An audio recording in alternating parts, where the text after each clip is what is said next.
Good morning. Good morning at the back. So, welcome. I would wish to first introduce myself. My name is Michel Ambasu Ayetsa. I'm a field coordinator working with the Refugee Consortium of Kenya. I'll be your moderator for this first session. I would wish, before we start with a word for prayer, and my colleague Mohammed kindly come to the stage.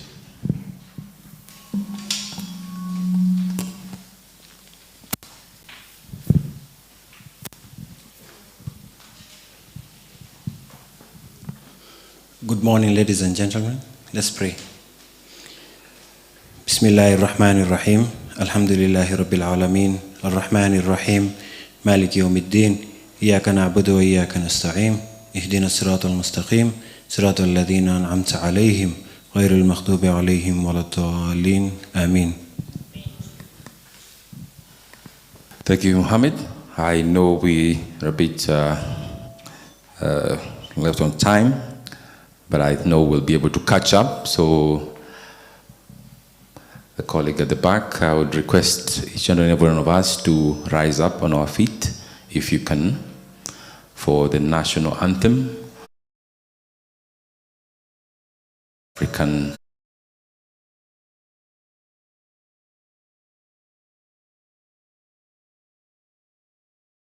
O God of all creation, blessed is the nation.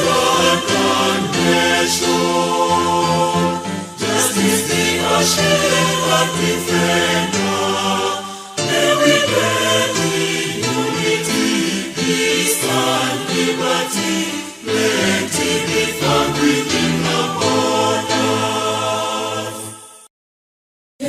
Mungu twaomba uilinde Jumuiya Afrika Mashariki, tuwezeshe kuishi kwa amani, tutimize na malengo yetu. Jumuiya yetu sote tuilinde, tuajibike, tuimarike. Umoja wetu ni nguzo yetu, idumu jumuiya yetu.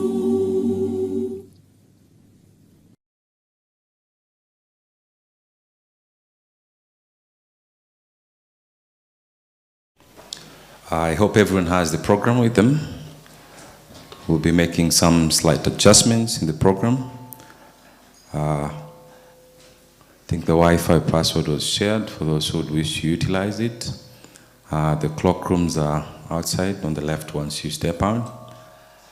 In the program, you see we're having the welcoming remarks from the Executive Director, Refugee Consortium of Kenya.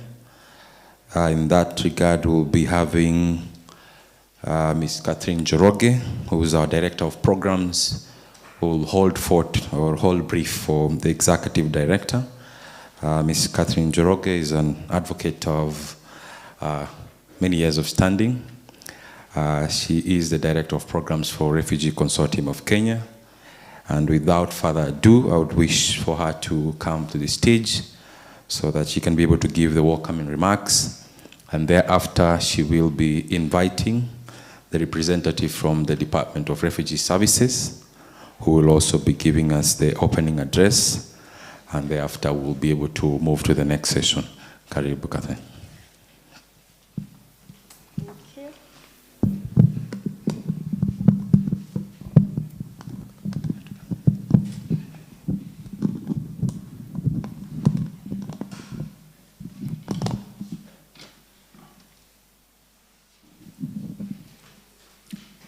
Representative from the Commissioner of Refugee Affairs, Department of Refugee Services in Kenya, Khalif Ibrahim. Representative from the Office of the Prime Minister, Uganda, Mr. Daniel Asimwe. Representative from Refugee Affairs, Sudan, Mr. Daniel Chagai. representative from the Kenya National Commission on Human Rights, Mr. Osman Abdikadir. I don't think the UNHCR representative is in, so Deputy Director, Regional Integration, East Africa, Ms. Mercy Maisori, distinguished guests, delegates, esteemed partners and colleagues, good morning. On behalf of the Refugee Consortium of Kenya, that is a board of governance, the management and staff, I am deeply honored to welcome you to this regional forum on access to labor markets for refugees. This convening reflects our shared commitment as the East African community to advance socioeconomic inclusion for displaced persons across East Africa, a region that has long exemplified solidarity and resilience. For decades, refugee response in our region has been primarily humanitarian, offering safety, but limiting autonomy and sustainable livelihoods. As you may be aware, East Africa and East and Horn of Africa right now hosts over 5 million refugees. We are both producers and hosters of refugees, or paying host to refugees. Today, we stand at a turning point in Kenya. Progressive policy shifts, such as the Shirika Plan, in the region, Uganda's inclusive framework, and emerging East African community labor mobility initiatives signal a transformative opportunity to move from dependency to empowerment. Refugees are not merely beneficiaries, they are innovators, entrepreneurs, and contributors to regional development. Yet, persistent challenges remain: restrictive legal frameworks, documentation hurdles, employer reluctance, and discrimination continue to undermine access to work. Okay. Sorry, I hope you were able to follow the first part. I will just repeat the last paragraph. Yet, persistent challenges remain. This includes restrictive legal frameworks, documentation hurdles, employer reluctance, and discrimination, which all continue to undermine access to work. These barriers intersect with vulnerabilities linked to gender, disability, and climate-induced displacement, human trafficking, which all demand coordinated, rights-based, and climate-sensitive solutions. As the Global Compact on Refugees reminds us, the inclusion of refugees in national systems and economies is not a humanitarian imperative. It's a development opportunity, and I would add, it's also a human right. This forum is designed to share best practices, identify regulatory and practical gaps, and co-create actionable strategies. Together, we will explore harmonizing work permit procedures, mutual recognition of skills, private sector engagement, and also collaboration. We will also deliberate on innovative tools such as the Regional Access to Work Index and accountability mechanisms to ensure sustainable progress. Our theme reminds us that inclusion is not charity. It's an investment in resilience, stability, and shared prosperity. Let us seize this moment to reaffirm our collective responsibility and translate commitments into measurable impact. Thank you once again for joining us and for coming to participate in this conference. We look forward to your very active contributions and participation, and I am sure that at the end, we'll have a clear framework of how we can promote socioeconomic inclusion of refugees within the region. So let us work together to ensure that displacement does not mean exclusion and that every individual has the opportunity to thrive. Thank you very much and welcome.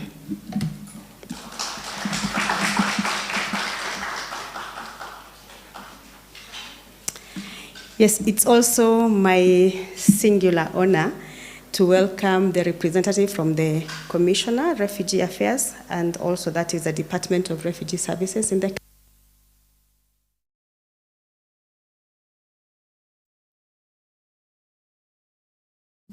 Mr. Khalif Ibrahim, who is also an advocate of the High Court of Kenya, of good standing, I must add. So karibu sana, Ibrahim.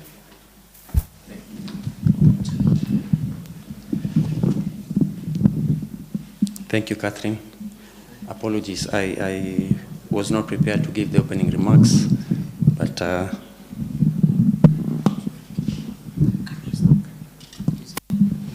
Thank you. Representative from the Office of the Prime Minister, Republic of Uganda, representative from REDS, representative from the Kenya National Commission on Human Rights, all protocols observed. Ladies and gentlemen, good morning. As introduced, my name is Ibrahim Khalil.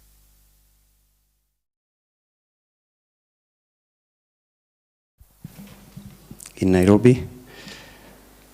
I'd also like to thank RCK for the timely convening of this forum, because currently we are implementing the Refugees Act, specifically on inclusion and integration of refugees into the host communities. But just to mention a few things, access to labor markets has been a challenge for refugees and the host communities as well. And we cannot talk about access to labor markets without discussing the international labor standards, of course, which are used to implement some of the international human rights instruments.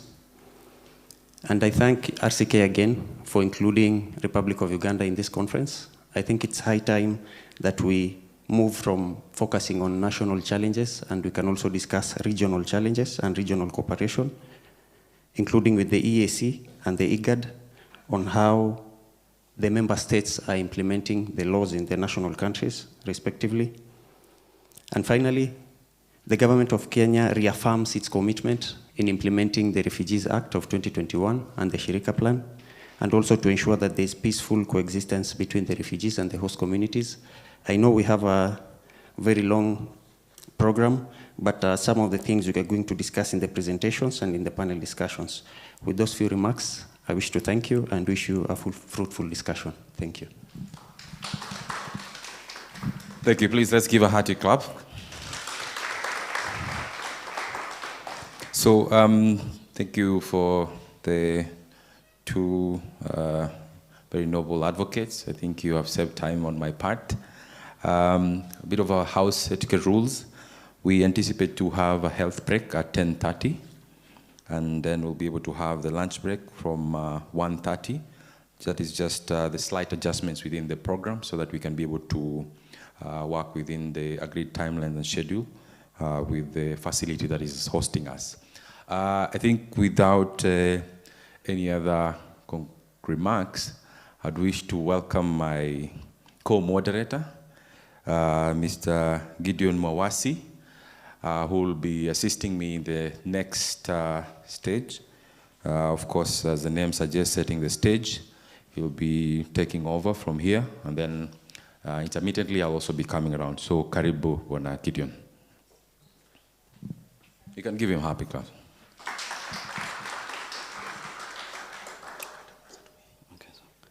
Thank you so much, and good morning to all of you. I do hope that you had a restful weekend and that you're well this morning.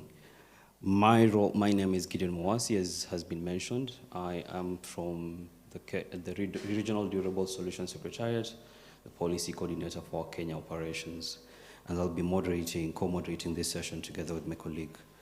The role for this session is to set the stage for the conversations that we'll be having for the next 2 days.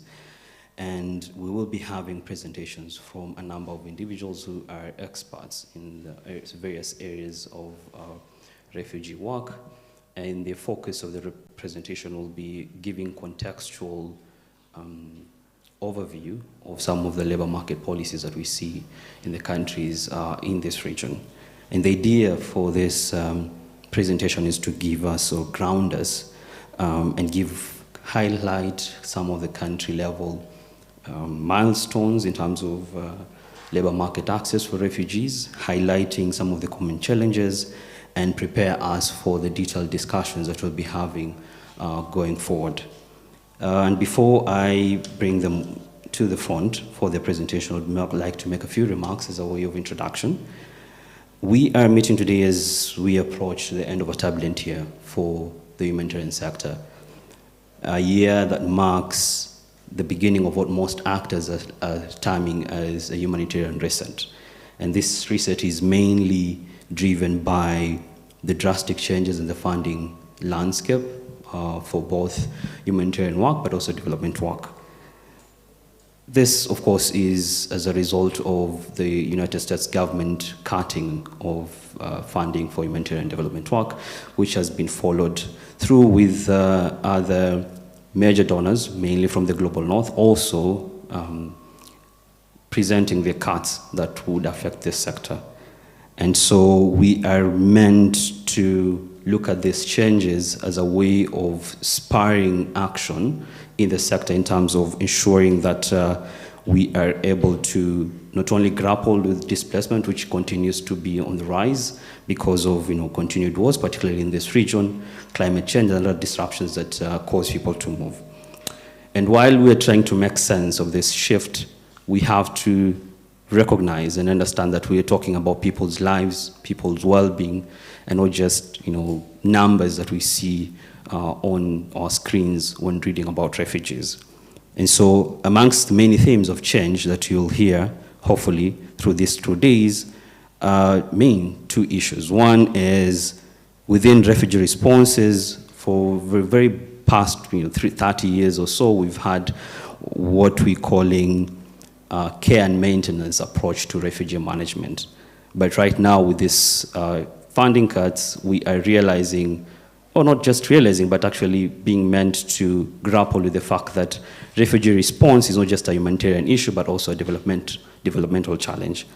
And so we have to think or rethink the way in which we are responding to the refugee crisis in a way that ensures that long-term development for these communities, both refugees and host communities, is secured.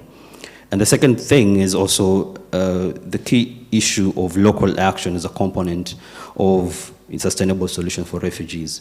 And so in the course of these 2 days, hopefully you'll get to hear a lot of these themes, among others. And these issues have to really get to the heart of the matter, which is essentially a transformation of our approach towards developmental approaches to refugee issues. And therefore, our efforts to strengthen refugee self-reliance represents one of the best opportunities for us to achieve a sustainable refugee response model. And so while our focus today and tomorrow will be around access to labor markets, we have to understand and not forget that this sits firmly within the broader discourse on socioeconomic inclusion for refugees, for which this region has made great strides over the past few years. And government leadership is, of course, critical to realizing socioeconomic inclusion of refugees amidst, of course, robust regulatory framework to access to labor markets. And so in this region, what we've seen is we've had great success in collaboration that has been spearheaded by IGAD and EAC.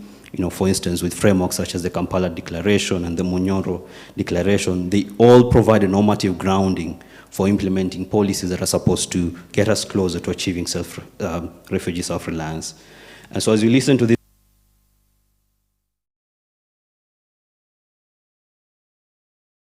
I do hope that you reflect on the key question, which is how are refugees' opportunities and constraints in labor market access shaped by the host country regulatory environment.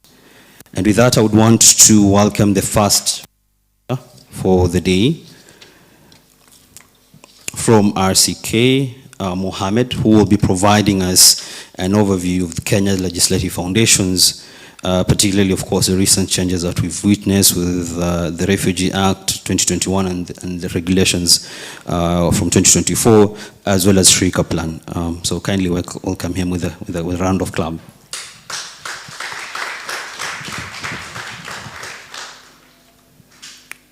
So we do hope that the presenters will be able to take at least 8 minutes in the presentation, and I'll be standing there to remind them when the time is up.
Good morning, ladies and gentlemen.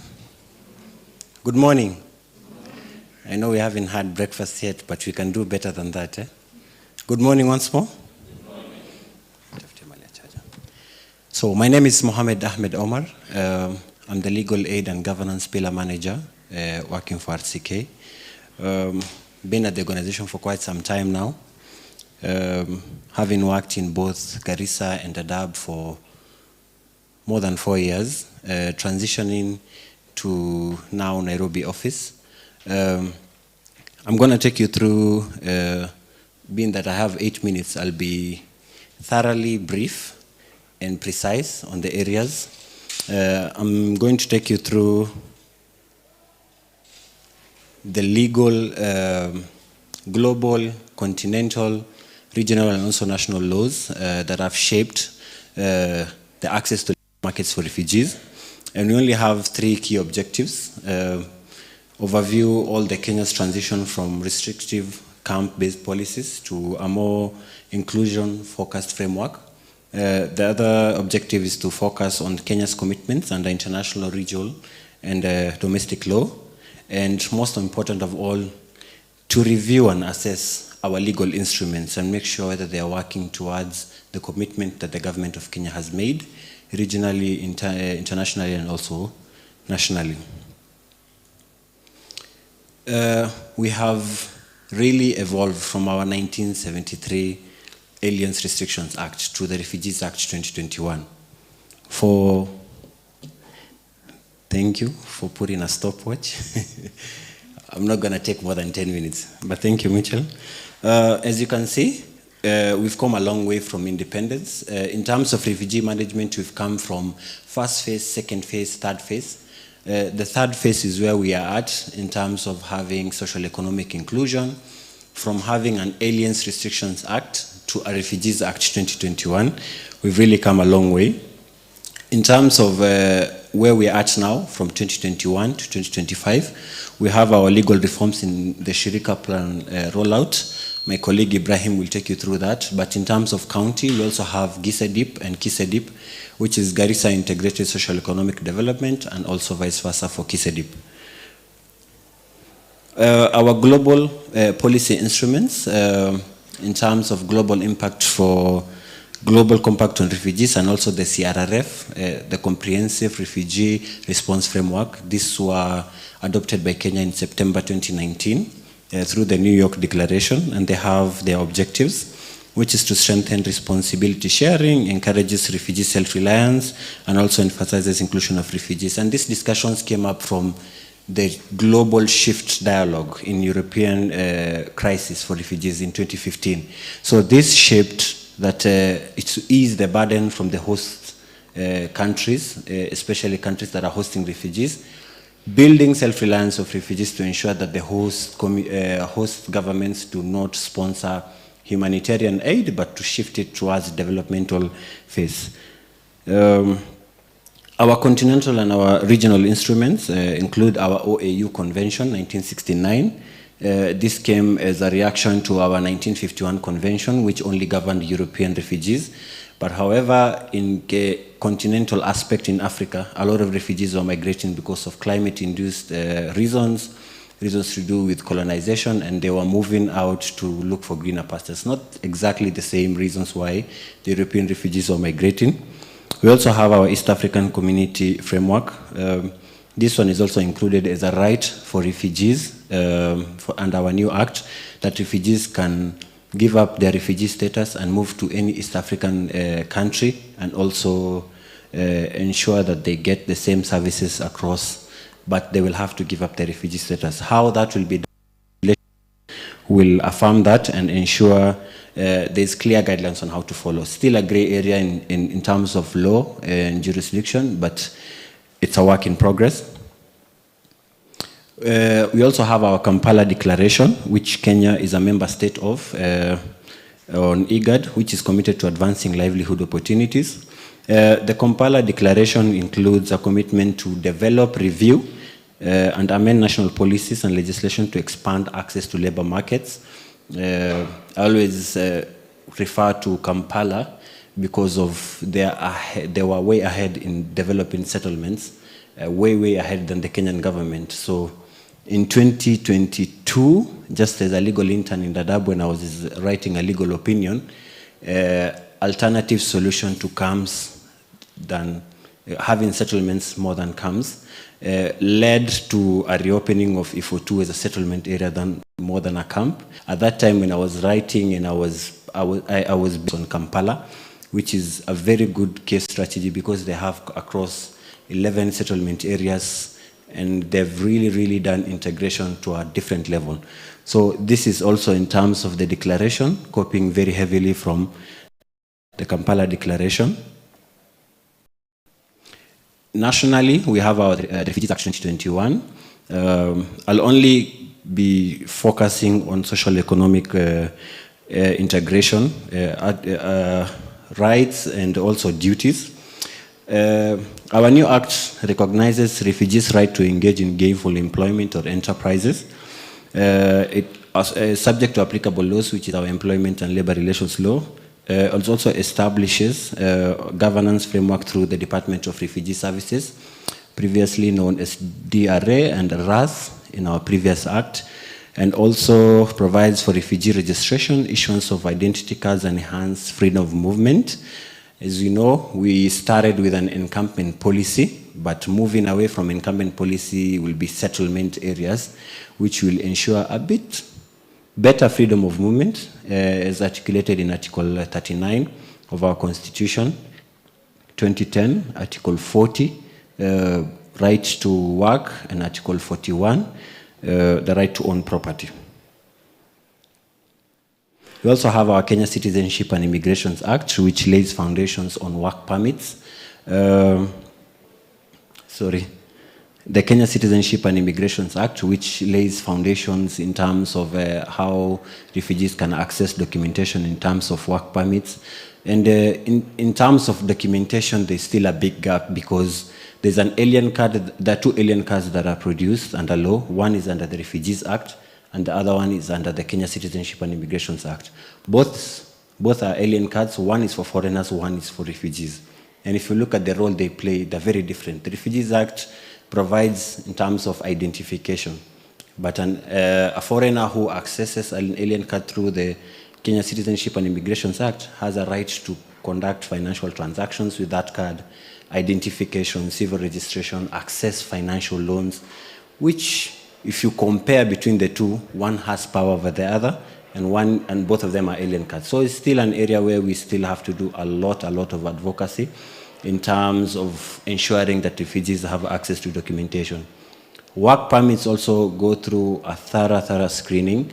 If you see the documents that you've received, we have our policy brief that we have done.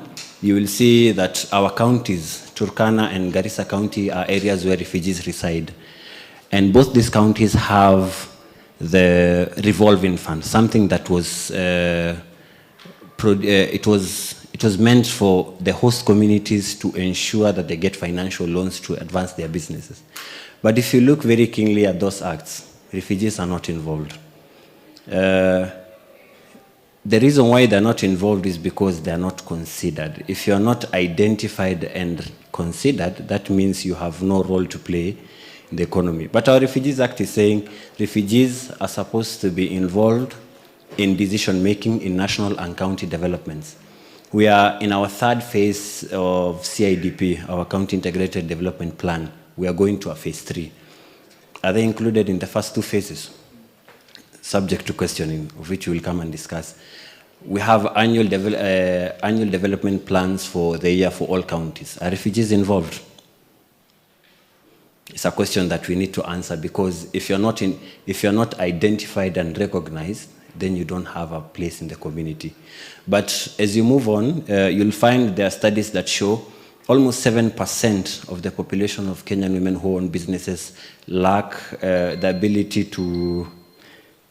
Yeah, I request you add 1 more minute just to wind up my discussion.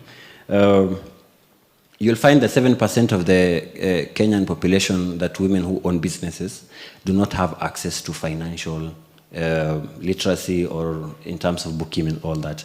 But we are talking about the larger population of Kenyan women. So the number will even be lower in the refugee population. We have instances in Dadaab where the time that the Kenyan government changed our currency, you had people burning millions because they couldn't take it to banks. Case in point, there was a man who lost close to 37 million in Dagahali refugee camp because he buried it in the ground. If he had a bank account, he would safely deposit his money and ensure that his business keeps growing. So now, if you don't have access to financial banks, if you don't have access to loans, if you don't have access to care pins, and the Refugees Act is telling you that if you are a refugee who is in gainful employment, you have to pay taxes. So how are you supposed to pay taxes? And you don't get care pins. Your alien card cannot register SIM cards. So they have to use uncouth means or going behind the way because our ID, you'll find Mohammed registering another refugee on his ID, so you'll have 2 to 3 people. And again, it's a security breach because your ID is supposed to only register your SIM card. So it's discussions that will come up and we will continue discussing. And our key role is to ensure the policies that we have, to ensure they are strengthened and they are working well. And if there's a gap, we do advocacy on those areas. Thank you. Andrew.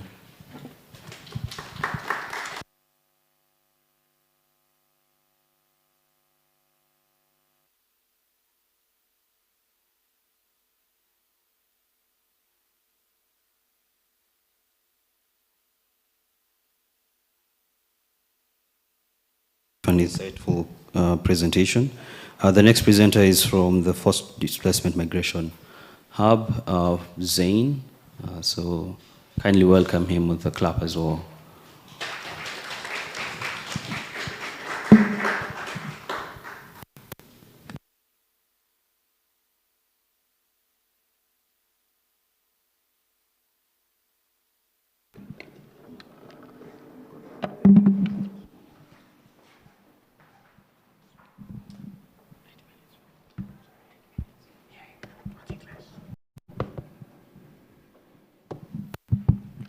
Hi, everyone. Thank you so much, Gideon. Thank you, everyone at RCK, for inviting us for this very important occasion. I know I have 8 minutes. I'll try and be done in maybe 6 to 7. We'll start very quickly with what I've been asked to talk about, which is emerging trends in labor markets and sort of policy versus ground alignment or not. And then if I have time, I'll talk about how we can align policy with reality moving forward. I think something I do need to say before we start is it's always very difficult to set the scene because you need to find a delicate balance between sort of giving out useful information without giving out too much information that will be discussed later on in the show, but I'll try my best to do that. And to do that in 5 minutes is a task in and of itself. But very quickly, we'll jump right into it. I did have a presentation. I think at some point it will be presented, but I'll just keep it moving. So when talking about emerging labor trends, the main question that I am being asked to talk about within 2 minutes is, what emerging labor trends or shocks have the greatest impact on refugee employment outcomes? In that regard, I was given 3 guiding elements to talk about, the first of which is climate. With regards to climate, there are 2 premises and 1 conclusion that can be drawn. 1, the first premise is that climate change is bad and will have effects on the labor market. 2, that refugees being in a more marginalized position are more prone to suffer from already problematic situations. And so the conclusion from those premises is that if climate change is going to affect everyone, then as marginalized persons, that refugees will suffer more. And the fact of the matter is that they do and they will. If you look at things such as droughts, floods, erratic weather, all of these alter displacement and labor dynamics. Even if you look at sort of self-employment, if a refugee could previously, work in some sort of agricultural situation, but now you have droughts coming into play or acting as pastoralists, and now there's a drought and there's famine, etc. And so they're obviously going to be more prone to, having less of a dignified sense of livelihood. So that's sort of one emerging trend that is going to affect the ability of refugees to to secure some sort of gainful employment. The second is urbanization. Urbanization is a bit more complicated because it sort of has, yeah, okay, that is my presentation. Of course, urbanizing is good in some sense because it gives you access to more diverse sense of work, but also it comes with its own set of challenges. One challenge, of course, is the higher cost of living, right? We all know situations where refugees move into cities, but then they have much taller tasks in trying to find adequate housing. I remember from trying to work on the Nairobi strategy that, for example, a person who is a refugee trying to find a certain house will tend to pay much more money than a person who is sort of a local Kenyan simply because they're refugees. So not only in terms of finding work, but in terms of the livelihood overarchingly, I think these are problems that will come about due to urbanization.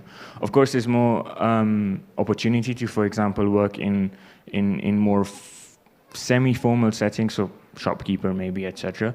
But those come with their own issues in terms of, you know, work permits, other documentation, etc. I think one thing I am not going to touch on very deeply are the nuances of all of these topics, because these are things that will come in later on in the program. The third is the digital economy. Again, it's sort of like urbanization in the sense that it creates new job avenues, but it creates more challenges. When we're talking about the internet divide as a concept, I think it's no more visible than with refugees in Kenya. So for example, if you do want to take part in the digital economy and find gainful employment through that avenue, then, well, you're not going to be able to do that if you don't have access to internet, which is certainly the case in most of the areas in which refugees live. And so while the digital economy has the opportunity to transform in a really major way the lives of a refugee in terms of particular employment or work, at the same time, if we do not get our heads together and find out how to put in the digital infrastructure for them, then really we have no, we will be making very little to no impact. And these are things that sort of studies have picked up where possible. I have read of an instance where I think 300 refugees were trained on some sort of digital skilling with the end goal of having economic improvement. But a direct quote was, "We started with online platforms, but now we don't have any jobs." And so if we are going to have some sort of digital transformation, then it must come with some sort of end goal in mind.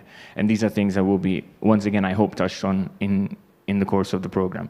The second and equally important thing that I'll talk about, and then I'll start. Policy versus ground realities and whether we are aligned. In this regard, my guiding question is, where does the evidence suggest our current policies are misaligned with realities on the ground? This was a very difficult question to answer, because the first thing I thought about was, when you're asking the question, where, what do you mean? Do you mean sort of geographically? So in which regions our current policies are misaligned with realities on the ground, or do you mean sectorally, or it means something else? But I'll try to answer it in a way that I think makes the most sense, and that's to go by sort of country specifics. The first is Kenya, which is, I've put on the tagline.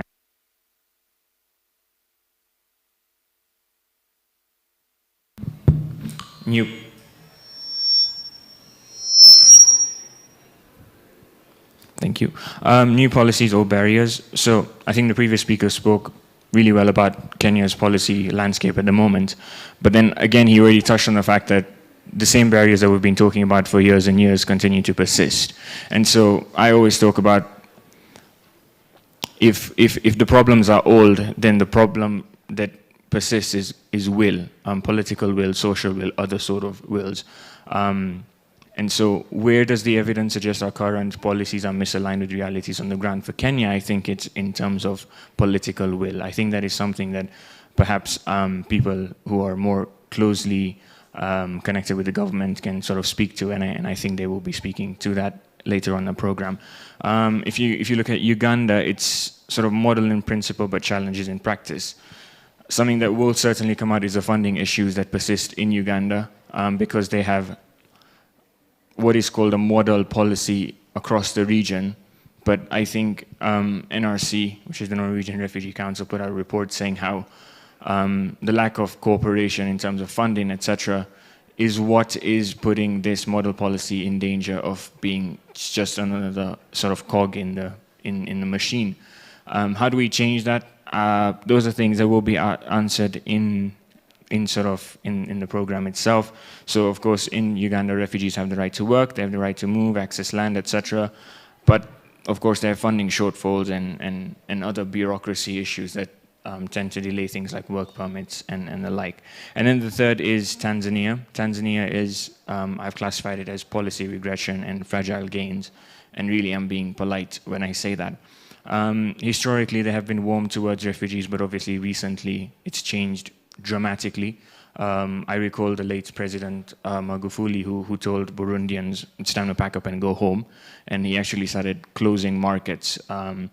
That obviously has an impact on your ability to work, to, you know, if you don't have access to markets, you're likely not going to have access to food, etc., which is appalling in and of itself. But I guess in some sense, Tanzania is most aligned between its policy and its ground, in the sense that its policy is terrible and so is the situation on the ground.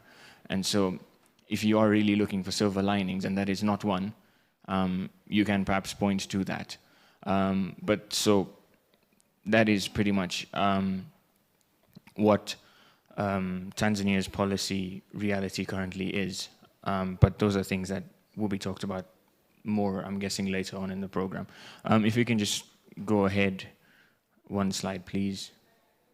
Right, so moving forward, I think a couple of conclusions and 3 conclusions, actually. The first is that refugee labor inclusion in East Africa, at least, is advancing, but it's advancing unevenly.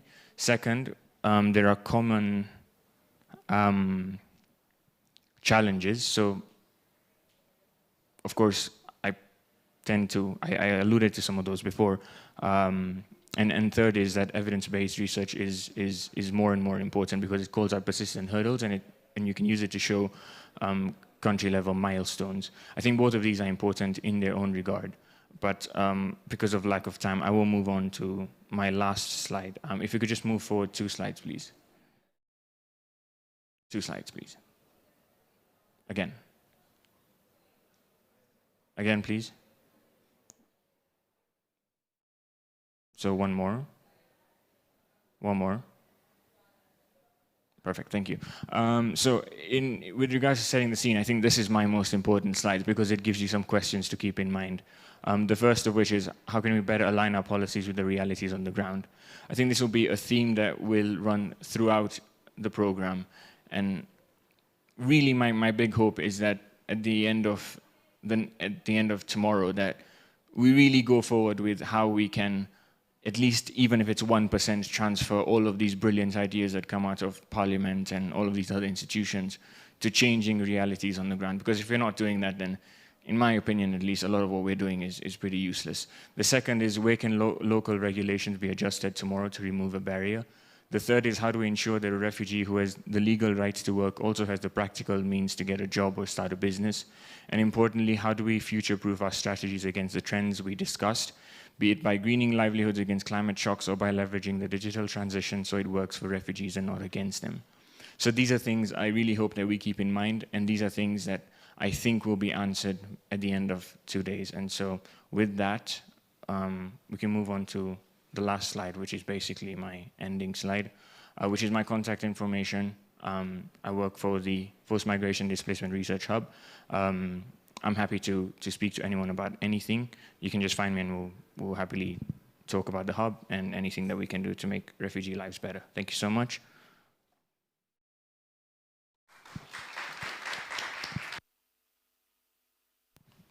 Yeah, so we do have 2 more presentations to go to close this session. However, we have a hard stop for break, and so we'll proceed for break and then come back, and the 2 other presenters will then do their presentation before the next session. So I'll just welcome Ambassador to give us directions to where we should be proceeding for the hall break. Thank you so much, Gideon. As is from where I come from, whatever you're going through, you have to eat first. So I have my colleague who will be outside there. She's called Sandra. So she'll be able to guide us to the, I believe it's the Strathmore Student Center, where we'll be having the health break. We anticipate to have roughly 15 minutes, so that once you're done, you'll be able to come back to the next interesting presenters. I think the first two are quite informative. So I believe Sandra is there. Yes, if you turn back there, there's a gentleman and a lady wearing very nice reflector jackets. So they'll be able to guide us to the health break. Your items can just remain behind. They'll be safe here. So karibuni for the tea, and then in 15 minutes we'll be back for the next session. We already prayed in the morning, so don't worry about the prayers. Karibuni.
right.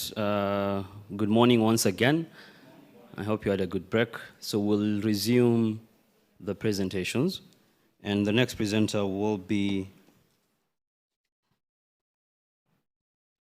Dr. Piers Ojara.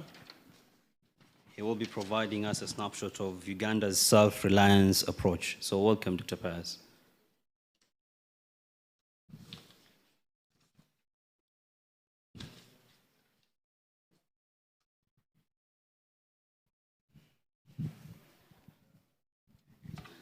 Good morning. Good morning. I'm Dr. Pius Ojara, the Director, Refugee Law Project, School of Law, Makerere University. How many minutes do I have? 8 minutes. But before I can speak on my points, let me introduce Refugee Law Project. We are an outreach project of the School of Law, Makerere University. We are a staff of 180 in 8 field offices and work in a number of refugee settlements across the country. And our mandate is to ensure that everybody enjoys their human rights irrespective of legal status or vulnerabilities. And we do this through a number of interventions. One is research and documentation. The other one is access to justice. And then we also do mental health and psychosocial support, which we link it up very closely with livelihoods. We also have sexuality and gender interventions, as well as conflict transitional justice and governance work. And in all of this, we do a lot of stakeholders engagement, capacity building, service provision, advocacy, and influencing, as well as analysis. So this is an overview about the Refugee Law Project, and it is within that context. And of course, we work very closely with the Office of the Prime Minister, UNHCR, and many other partners in the country. In terms of the Uganda self-reliance approach, I have 2 questions that I need to answer. One is, based on Ugandans' experience, which self-reliance approach component have been most effective in enabling refugees participate in the economy? And the second question is, what policy or operational elements remain difficult to implement, even with an enabling legal framework? I'll be speaking to these questions. The first thing is the enabling environment. The enabling of environment for refugees in Uganda is implemented and overseen by the Office of the Prime Minister ensures that refugees have free movements. Country. Refugees in Uganda are put in settlements, but with also the provision that if you move to the urban area, you're able to take care of yourself.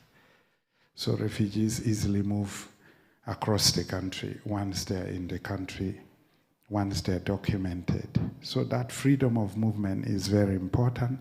Coupled with that is the question of ease of registering for businesses. Very easy to register for refugees, to register for businesses. Also very easy for refugees to form circles among themselves, as well as with host communities. Actually, Uganda is proliferated with a lot of loan and saving groups, and refugees have become part of that process. And also a lot of partners' interventions involved supporting the formation of support groups and circles. And this not only gives them livelihood opportunities, but also opportunities to support each other. So that is, for me, very, very important. The liberal policy regime of Uganda has made that really, really easy for them. And also many refugees are able to form organizations and register. So we have many refugee-led organizations that are embedded within communities and therefore able to come up with innovative approaches on how to provide for them productive engagement.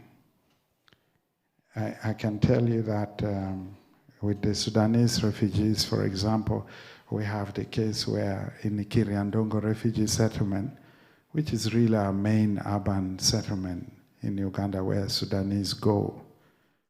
The Sudanese are effectively taking over the businesses in the local area for very simple reason. One, they are able to register. Two, in Uganda, there's a lot of food, and what do we do with pineapple peels? We throw them away.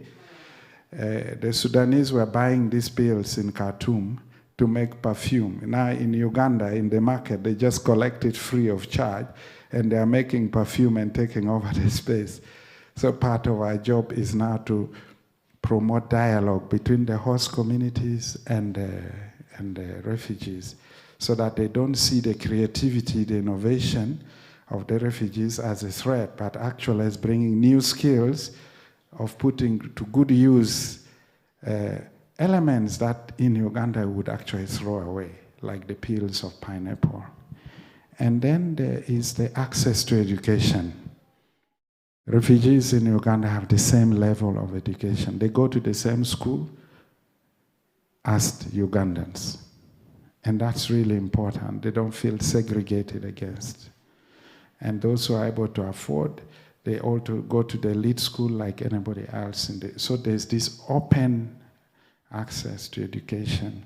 And with respect to education, we have also the MasterCard Scholarship program, which is at Makerere University. Refugee Law Project actually sits on the steering committee, also enables the mobilization of refugees to apply. We support them how to apply to ensure that they make their quota of that 15% of the quota is dedicated to refugees in Uganda. Of course, the Scholars Program is open to the whole continent. So you have Kenyans, you have Nigerians, everybody is applying, as well as nationals. So that is a good thing. So there's that openness in terms of policies and framework for ensuring that the refugees also have access to tertiary education.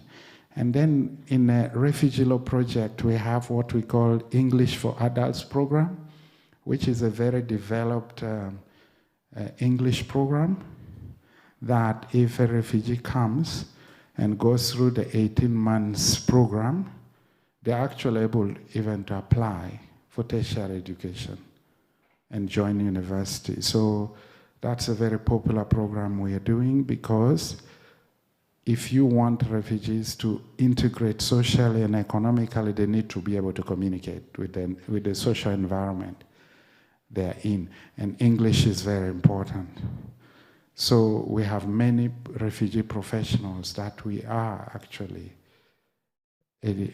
going through them through this English for Adults program. I think in a year we have 2,000 to 3,000 refugees, that I think about 6, who go through our English for Adults program, because it makes it easy for them to integrate within their communities in Uganda. But also the other thing with Uganda is that the population in Uganda are largely Bantu and Nilotics. And a lot of the refugees in Uganda are also largely Bantu and Nilotics. So cultural similarity has also made it very easy for these refugee communities to access the market and participate in the market, in the labor market of Uganda. And then in terms of professionals, what we are doing now is, and not just us, the number of partners working on the equation and certification of qualifications which are non-Ugandans. So especially for professionals, doctors, nurses, teachers, we are engaging relevant institutions, including the National Council of Science of Higher Education in Uganda. It's a process. I know it's very difficult for legal professions. I was in London in July, actually, and I had Red SS is here. I saw them. One of their consultants interviewed me, a Syrian lawyer. He has been in UK for 7 years. He said, no single legal person has been accepted in the UK by the legal community.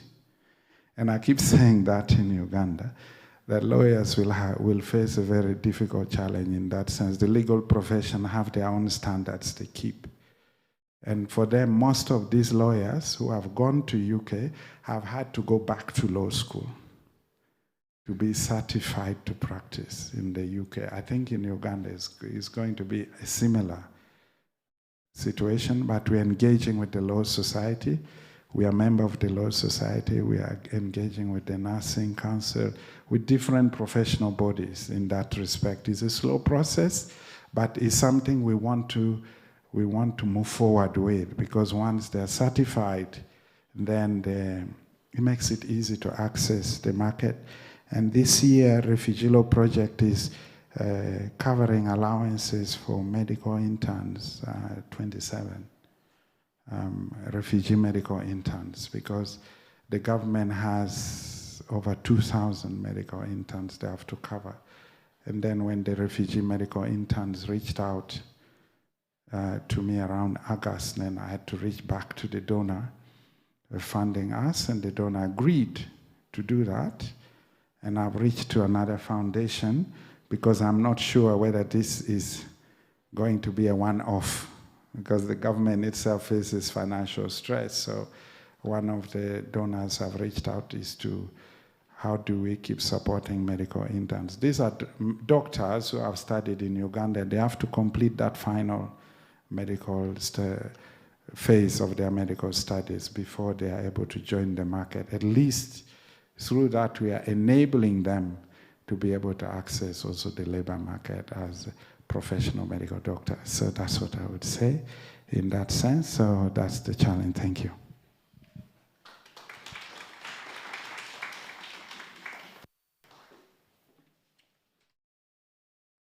Thank you, Dr. The next presenter will be from the Department of Refugee Services, Kenya, and we'll be having Khalif.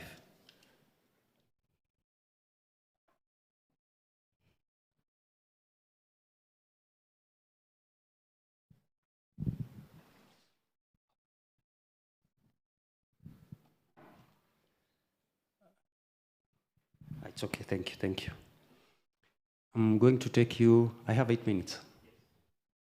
Okay, I'm going to take you through the Shirika plan, which is the government's approach in terms of moving from encampment policy to more of an integrated settlement. I'm going to try and summarize as much as I can, because the plan is quite comprehensive, but I'll try and summarize as much as we can, not to lose the meaning, so that we understand the concept. But basically, next slide. The reason why the government is trying to develop the Shirika plan is because of the dwindling funding. The government is of the view that refugees and host communities need to be supported by access of documents so that they can access the services. The services offered at the local government and at the national government and with the private sector. We're going to see how the government wants to move from the encampment policy to more of an integrated settlement. So the main reason is because of the dwindling funds, and also to make the refugees and the host communities self-reliant through access of documentation. And most importantly is also to come up with sustainable solutions for refugees and the host communities. Because it's a challenge, we have had meetings with the IGAD member states, we have had meetings with the EAC to try and see whether the challenges that we face in the region are more or less similar. And our conclusion that the challenges that we face mostly in refugee management in the East and Horn of Africa, the challenges are more or less the same. But most importantly is the legal barriers. The barriers that are there legally and policy-wise are one of the main challenges that we face in all the countries. And also the issue of onward movements. We have a lot of onward movements within the region. Currently in Kenya, we have over 4,000 and something onward movers from the Republic of Uganda. So we are trying to see how we can also collaborate regionally so that we integrate the refugees into the host communities.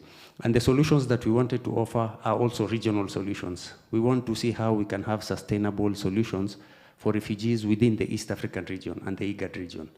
Next slide.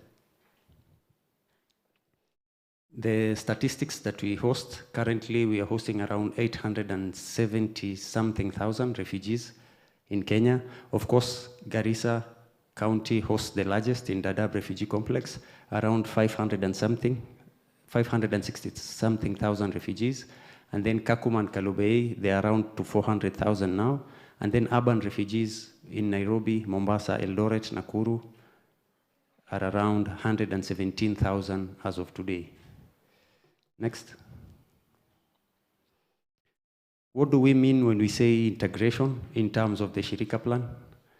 In different jurisdictions, the term integration is defined in a different way, but for our purposes of Shirika plan and for the purposes of the Kenyan context is that integration implies socio-economic inclusion, shift from humanitarian assistance to more of a development-oriented approach, and government-led service delivery. In certain jurisdictions, once you are recognized as a refugee, you stay there for 2 years, they give you permanent residency, and after 5 years, they can give you citizenship so that you are able to vote and enjoy the civil and political rights. But in Kenya, the difference is that refugees are not going to be granted civil and political rights under the Shirika plan. They are only going to be granted socioeconomic rights, where the law says that they are going to be allowed to contribute to the social and economic development of the country. So that is what we mean with integration for purposes of Shirika plan. So it basically means the three: socioeconomic inclusion, how are we going to allow refugees to contribute to the socioeconomic development of the country through access of documentation, we're going to see in both levels of government. And then we have shift from humanitarian aid to more of a development approach because of the challenges that we have, lack of resources, lack of capacity. That's why we are trying to build the capacity for the refugees, the host communities, so that they can become self-reliant and also be able to assist each other. And then government-led service delivery. We have realized that there's more of a duplication or parallel service delivery systems, especially in the camps. 1 or 2 donors doing the same project. The government also may be doing the same project. So now the government is taking lead in terms of coordinating projects which are going to be done in the refugee camps. Next slide. What is the vision and what are the objectives of the Shirika plan? As I said, it's basically to allow the refugees to become self-reliant and to foster socio-economic inclusion and sustainable development in the refugee hosting counties. We also have a pillar of private sector engagements. We have realized that there is need for us also to engage the private sector in the refugee hosting counties so that they can also bring their investments and their expertise in the refugee hosting counties. And then the objectives, the first one, to facilitate into government-led service delivery, to avoid the duplication, and then to strengthen the capacity of the government. We're going to see in the structure how many ministries are affected or are implementing partners with the Shirika plan. And then we have to promote socioeconomic inclusion for refugees and host communities, which is the main objective of the plan. Next slide. What are the building blocks? In the morning, the presenter also mentioned about KISEDEP and GISEDEP. These are area-based development plans, which were conducted in Kakuma and Dadaab. For KISEDEP, we are in phase 2, which has really progressed. So for Shirika plan, we are not trying to reinvent the wheel. What we are doing is that we are supplementing what was done by the county government in terms of area development.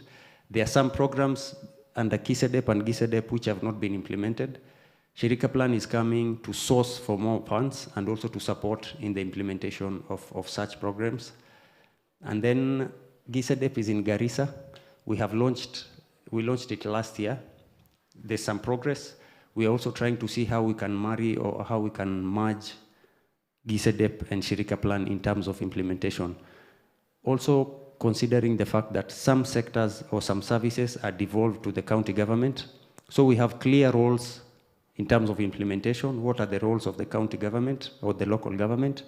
and what are the roles of the national government in terms of implementation to avoid any conflicts that might arise between the national and the county government in terms of implementation, and also the implementing partners and the NGOs and the development partners. We have clearly laid out all the roles for every developing partner in terms of implementation. Next. Interventions, we have a lot of interventions under the plan, but maybe for purposes of this presentation, I'll mention 3 in terms of education, health, and infrastructure. We are saying that the government wants to take lead, and maybe our counterparts from Uganda are going to tell us how they have done with regards to education. There's something known as capitation, where the government pays a certain amount of money for its nationals for education purposes. When the government takes over the schools, when the schools are registered as public schools, who is going to cater for the capitation for refugee students? Those are the discussions that we are going to have. Currently, the teachers in the camps are not certified by the Teacher Service Commission. The Teacher Service Commission Act is also one of the laws that we want to amend. How are we going to ensure that the government deploys and recruits teachers from TAC in the camps? And in terms of health, refugees can access Social Health Authority. In their online platform, there's an icon, or there's a space where refugees can be allowed to make the application in the Social Health Authority. And then in terms of infrastructure, we have a World Bank project known as the Kenya Urban Support Program. We are in phase 2, where they're trying, the World Bank gives a grant for Windows and Windows for host and refugees. It's a grant basically aimed to develop the infrastructure in the refugee hosting counties. Of course, there are other World Bank programs in terms of education, health, and youth opportunities. It's called Nyota. But for infrastructure, we are using the State Department for Urban Planning and Housing, for them to ensure that the infrastructure in the refugee hosting counties are going to be developed. Next. So we have a lot of interventions, but these are just the few ones that we think of implementing at an early stage. And then what are the key enablers of Shirika Plan? What are we going to ensure that are in place for us to implement? Of course, the first one is funding and resources. The second one is refugee database. In terms of the theme for the forum is access to labor markets for refugees. The reason why we are saying we need a refugee database is to ensure that we reduce the bureaucracies that are there for refugees to access services. For example, if a refugee wants to apply for KRA, PIN, or if a refugee wants to apply for a work permit, they must come to the Department for Refugee Services.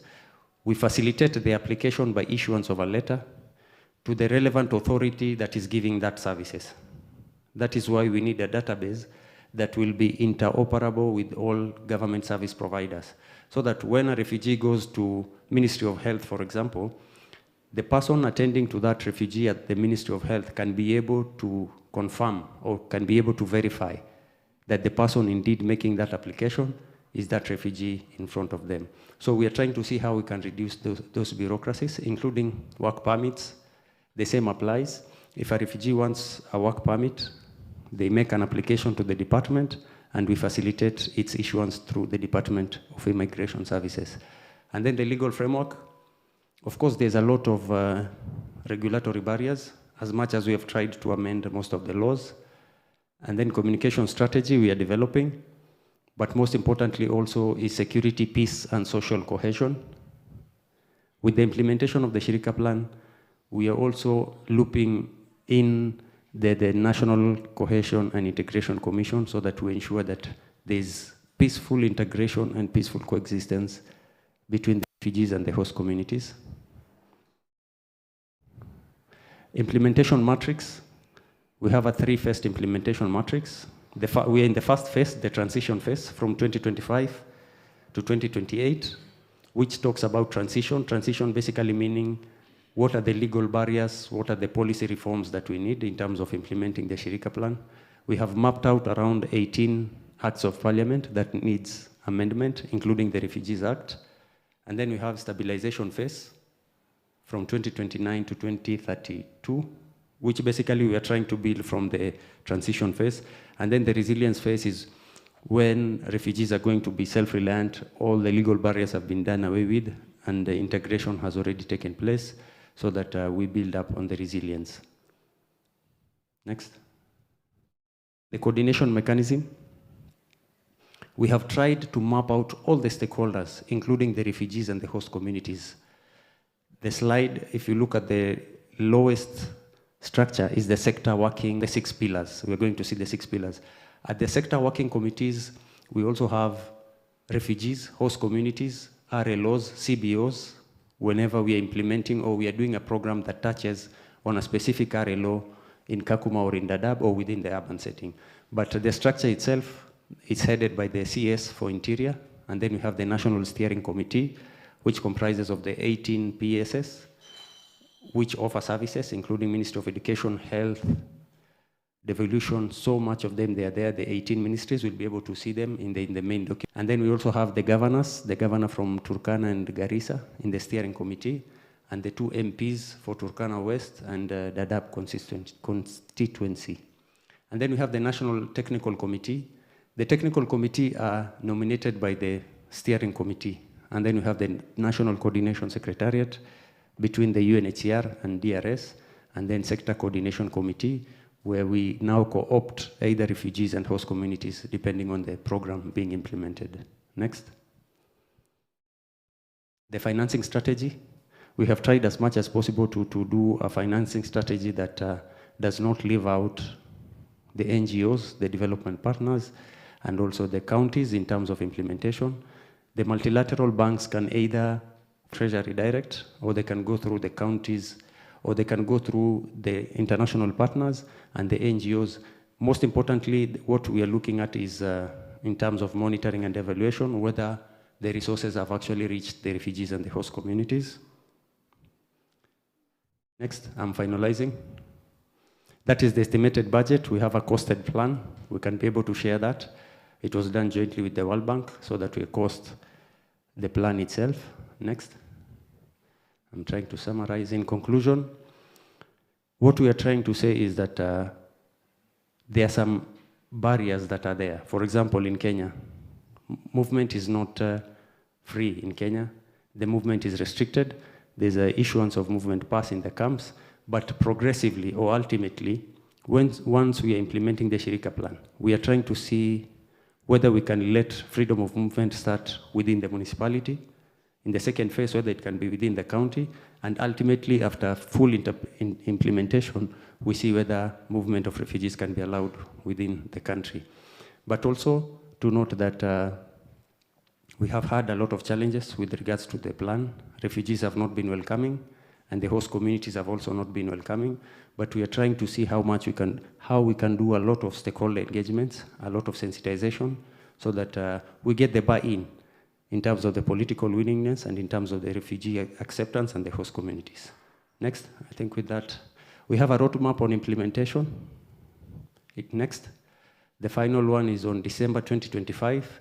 We'll have developed the transition guidelines, we'll have developed the communication strategy, and we'll be able to share this implementation matrix with the partners for their inputs and recommendations.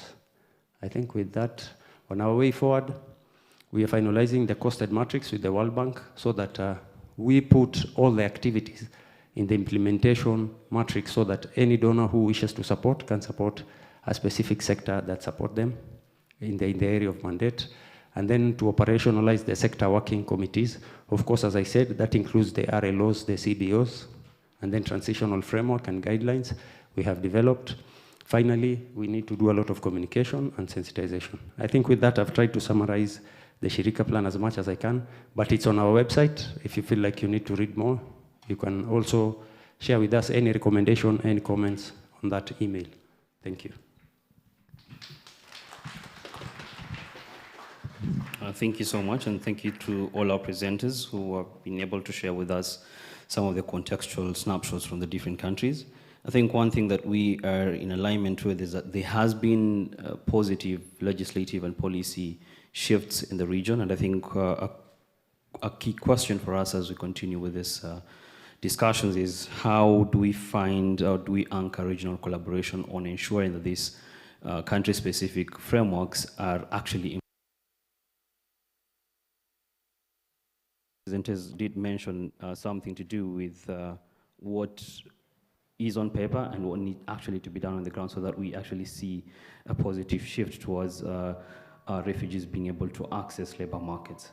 So with that, we will close out this session. But again, as I mentioned earlier at the beginning, that this was supposed to give you grounding for the next sessions that we'll be having throughout today and tomorrow. So thank you so much. I'll hand over to you for the next session.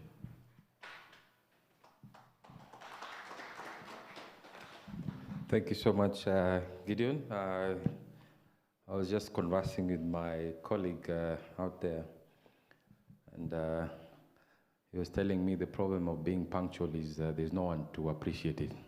So I want to encourage us to be punctual. I'll be here to appreciate you. So in the next session, of course, I'll be assisted by my colleague, Catherine, to moderate another session. So karibu, Catherine, so that you can also prepare the team on what is expected. Thank you.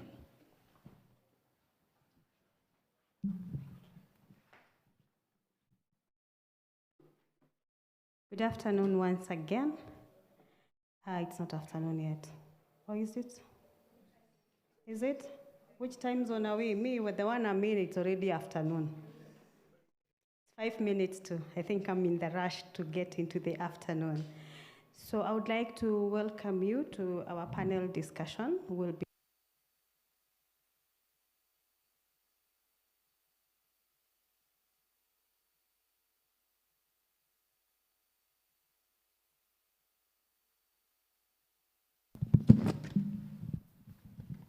Thank you, Mitch. Yes, the panel is discussing policy, law, and what we are looking at is what is working, what's not working, where is the gap, why is what is not working, and what is next, how can we make it work? And the overall goal is to ensure that refugees meaningfully participate in the labor market. As we've heard this morning from both the case of Uganda and the case of Kenya, we have substantial legislation that supports refugee inclusion in the labor market. I think we heard earlier in the morning that in Tanzania we had made good gains, but we seem to be losing along the way. So we would like to understand where are we losing the steps and what can we do to regain the momentum. We have an excellent panel with representation from South Sudan, from Kenya, from Uganda, and from the global body mandated to oversee protection of refugees, that is UNHCR, and from our very own Kenya National Commission on Human Rights to give us perspective from a human rights perspective. How are we, from a human rights approach, where are we in terms of matching up the refugee rights to to the expected standards? So with those remarks, I would like to welcome our panelists. We have Mr. Daniel from South Sudan. Very welcome, and my apologies for not saying the country name properly. It's South Sudan. Welcome. And let's give him a lot of applause as he comes.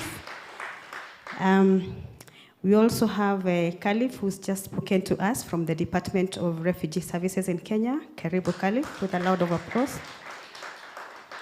We also have the representation from the Kenya National Commission on Human Rights, Mr. Osman Abdikadir. Karibu to the stage. We also have representation from UNHCR, Andrew Agumba. Very welcome.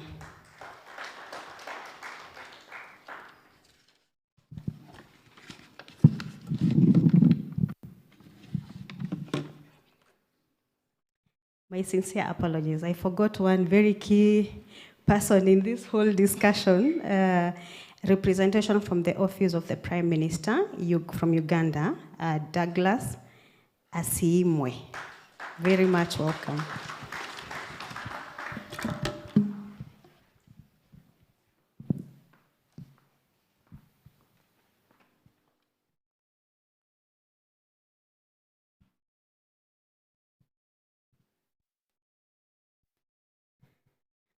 So thank you very much. As I mentioned, we have a very excellent panel, and I would like to give them 2 minutes each.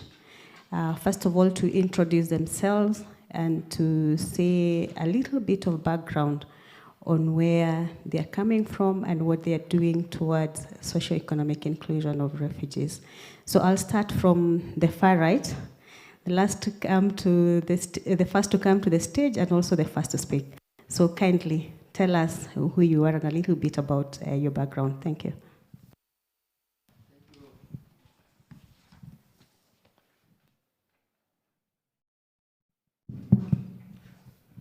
Thank you very much, Moderator Catherine.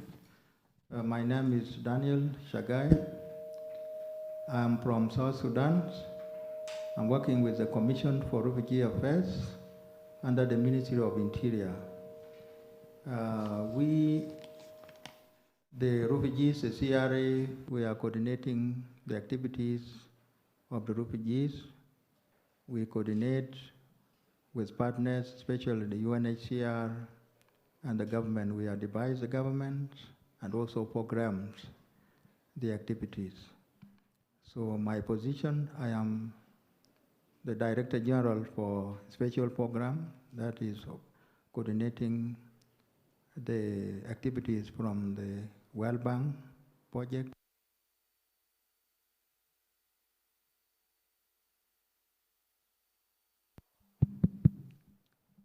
So I'm coordinating the activities, especially the World Bank project, the African Development Bank, and other projects coming to the service of the refugees. So we are, as you know, South Sudan is a new country. We still talk about that because we have issues that we prefer the country.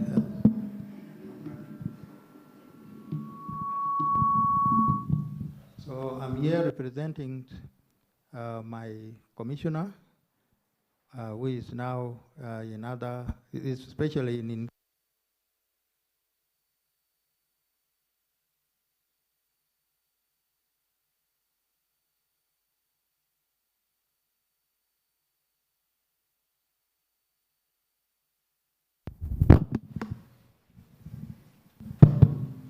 so he's in Nairobi, but he's engaged with the other activities in town. So I will make my introduction short. Thank you. Thank you. As introduced earlier, my name is Ibrahim Khalif. I'm the legal officer at the Department of Refugee Services, also under the Ministry of Interior. My work mostly entails attending court refugee management policies. Thank you. Good afternoon, everyone. My name is Abdikari Rosman. I come from the Kenya National Commission on Human Rights. For your information, the commission is an independent constitutional commission established under the Constitution and operationalized under its Constitutive Act. Basically, the commission's mandate is the promotion and protection of human rights within the country. We are headquartered in Nairobi, and we have 6 other regional offices devolved in order to serve Kenyans from other areas. Personally, I'm domiciled at the Legal Services Directorate. I'm a senior legal officer, an advocate of High Court of Kenya. And my day-to-day work, of course, entails going to court, defending the commission, issuing advisories, opinions, and of course also research. I'm very happy to be here and look forward to the discussions ahead. Thank you very much. Thank you very much. Good morning.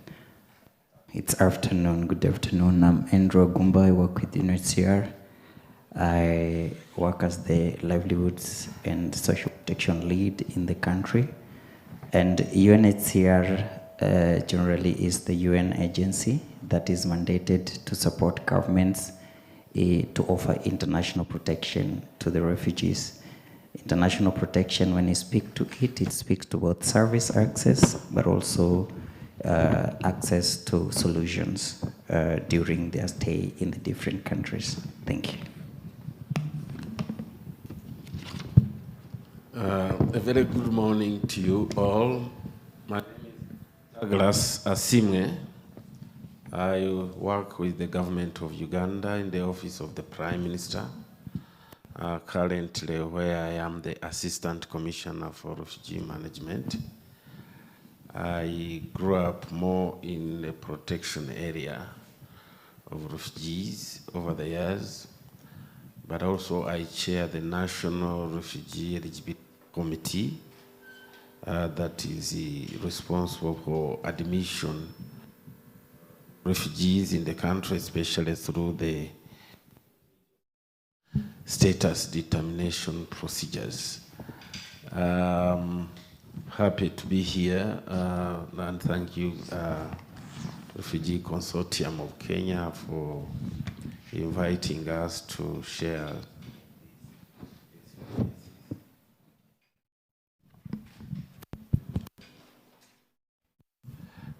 Relatively I see in a short time, but I think over the next 2 days we should be able to interface and get to know as a region how we are fostering not only inclusion but also protection measures to people who are displaced in our midst. Thank you very much. Thank you. Thank you very much.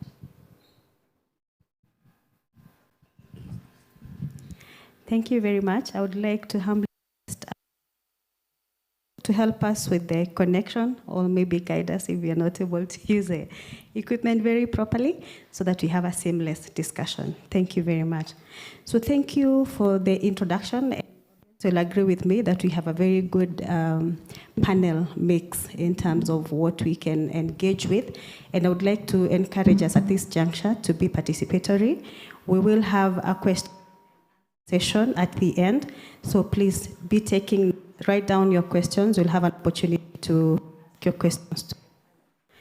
So as a way to start, maybe we could start with Uganda, because we've just had a presentation on what is happening in Uganda.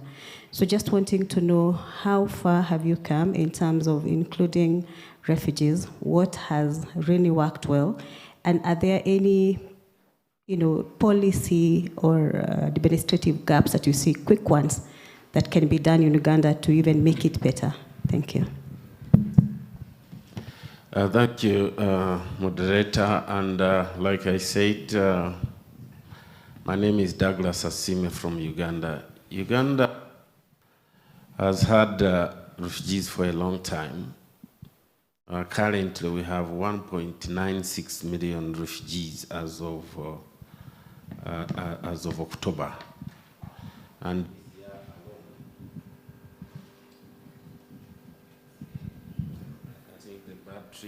something has to be adjusted. This year alone, we have received over 100,000 refugees, and we continue to receive from the region, especially the DR Congo. And the refugees we have are in different categories. We have the protracted refugees, we have those who have come in the recent years, and we have new arrivals. And as you see, all these, the treatment should be different. If we talk about, for example, the protracted refugees, these are people now who have stayed over the years and need to really very relevant to this topic. How do we make seamless access to the labor market? First of all, we've made registration and documentation very key. We are issuing refugee IDs in a timely manner, and these IDs are now recognized across the spectrum within government. And that's very fundamental when we talk about inclusion in different sectors, be it education, be it in health, be it in the financial sector, be it in the employment sector. And then we have also been able to issue conventional travel documents. We've moved from machine-readable travel documents to travel documents in compliance with the ICAO standards. And that's also very key in fostering refugee movements, not only in the region, but even beyond in view of access to labor market or alternative pathways, especially labor mobility in that area. We have been able to, in our laws, Refugee Act 2006, which guarantees access to employment and refugees to be able to participate in gainful employment. That's and also to own property, also to their intellectual property rights guaranteed under the law. And we see this as very key as well. In that way, it's working, but to a certain extent. What we see as a small challenge in there is that the private sector and employers sometimes are not aware of these guarantees and rights. Or they tend to look at refugees in the earlier context of encampment and the restrictions that were there under the control of Aliens Refugee Act, the law that was repealed. There's a whole tendency and thinking that refugees belong to the camps and they have no right to work. And there are some effort has to be done to deal with that matter. But over the years, we are trying to, work with all the stakeholders to ensure that refugees have tax identification numbers. Refugees can register their businesses with the local authorities and municipalities. And we support them on a daily basis through our units to do that.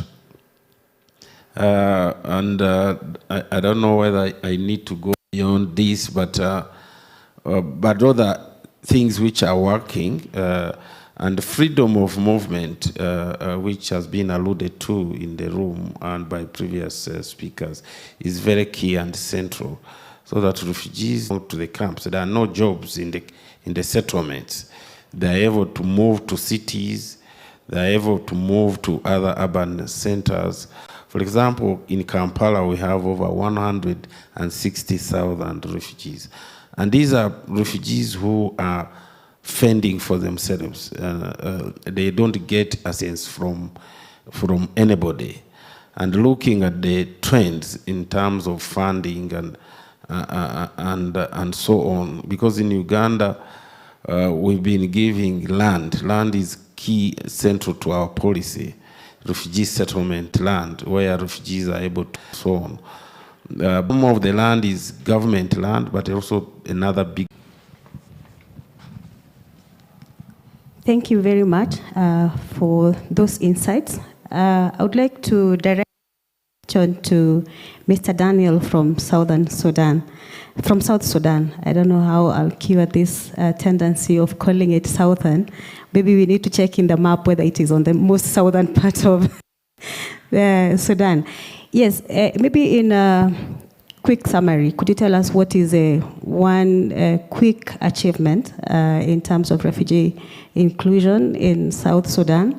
And what are the challenges in a similar manner that we posed the first question? And what are the quick fixes in terms of policy and administration that can be done to? Okay. Thank you very much. My name is Daniel, and I'm working with the Commission for Refugee Affairs in South Sudan. Thank you for the questions. South Sudan, as I said before, for access the labor market. We have also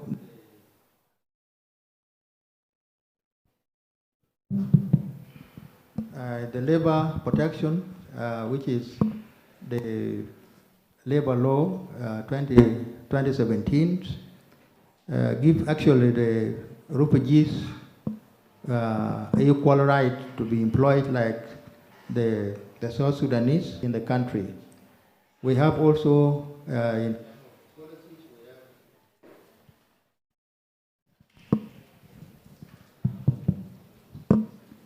We have developed the policy labor market, the immigration labor market, which is still as a draft, and we have the refugees, what they call it, durable solutions in the country has been enacted by the cabinet, and this will allow refugees to.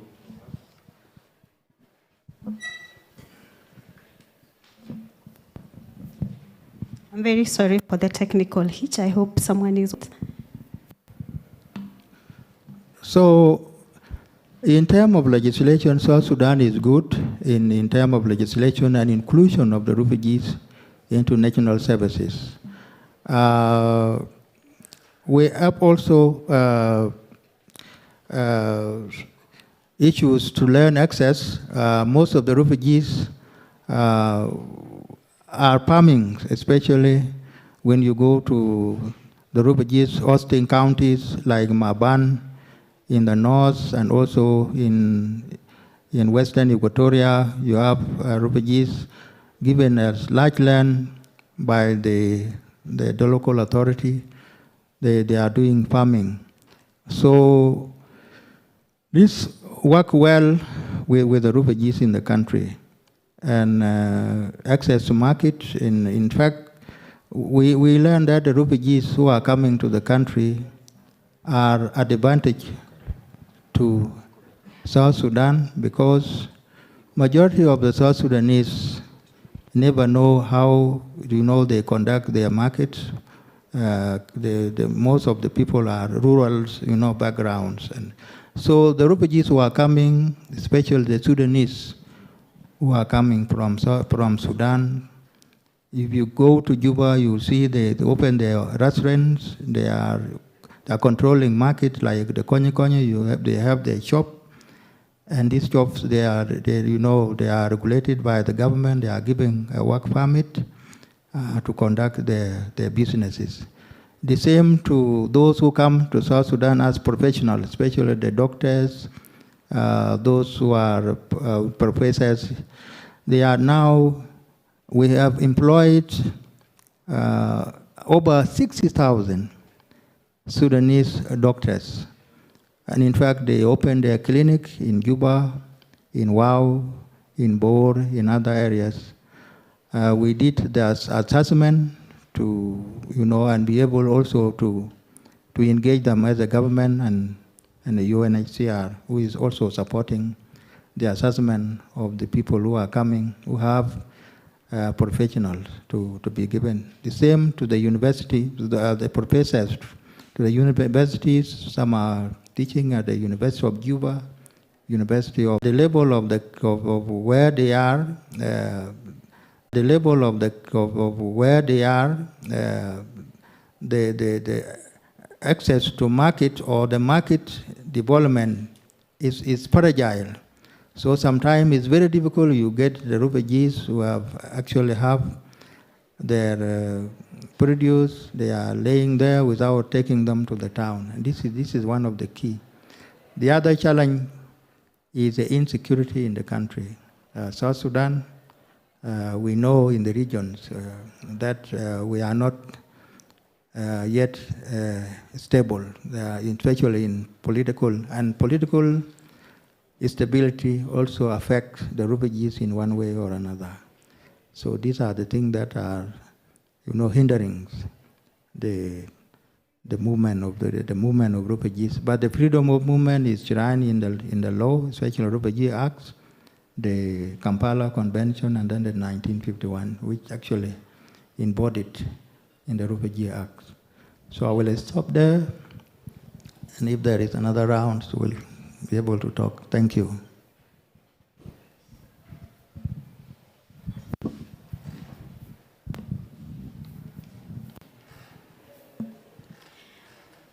Thank you very much. Very insightful to hear what is happening in South Sudan in terms of policy. It's actually very impressive to hear that there is a labor that specifically allows to work in South Sudan.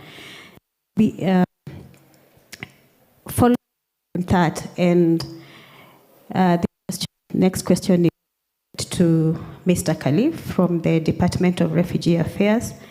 We have had from your immediate presentation the steps that the country is making and about the Refugees Act and the Shirika Plan to refugees to access the labor market. What would you say are the gains so far? We've had the Refugees Act since 2021. We've had Shirika Plan, and it had predecessors, that is GISADEP and KISADEP. What would you say are the gains so far in terms of promoting socioeconomic inclusion?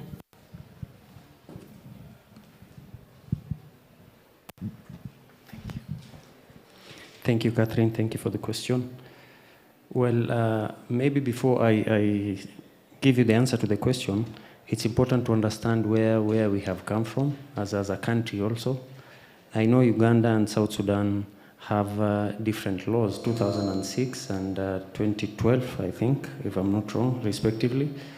But for Kenya in the region, we are proud because we have the current and the more comprehensive and the more robust framework, which also allows refugees to access employment, to access activities of socioeconomic development, and also to have rights and obligations. Most importantly, the issuance of documentation.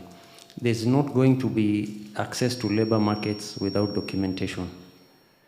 The law also has put into account the RSD process.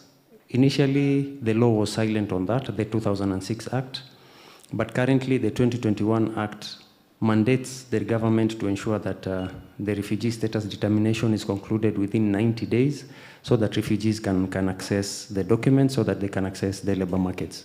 But in terms of the successes that we've had, of course, the Refugee Act itself it's a success on its own, but in terms of its implementation, we had to develop the Marshall Plan initially as it was known, the Shirika Plan, but it evolved and became the Shirika Plan. And the first pillar of the Shirika Plan talks about transition, which talks about the policy reforms, the legal barriers that are there, how are we going to do away with them. One of the main successes that we have managed as a country is the amendment of the Telecommunication Subscribers Regulation of 2025.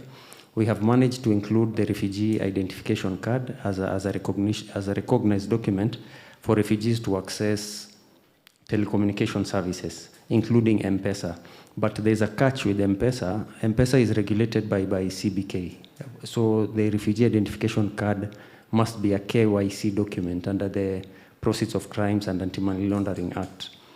However, the department has entered into an MOU agreement with Safaricom so that refugees can access M-Pesa, notwithstanding the fact that the refugee identification card has not been recognized by POCAMLA.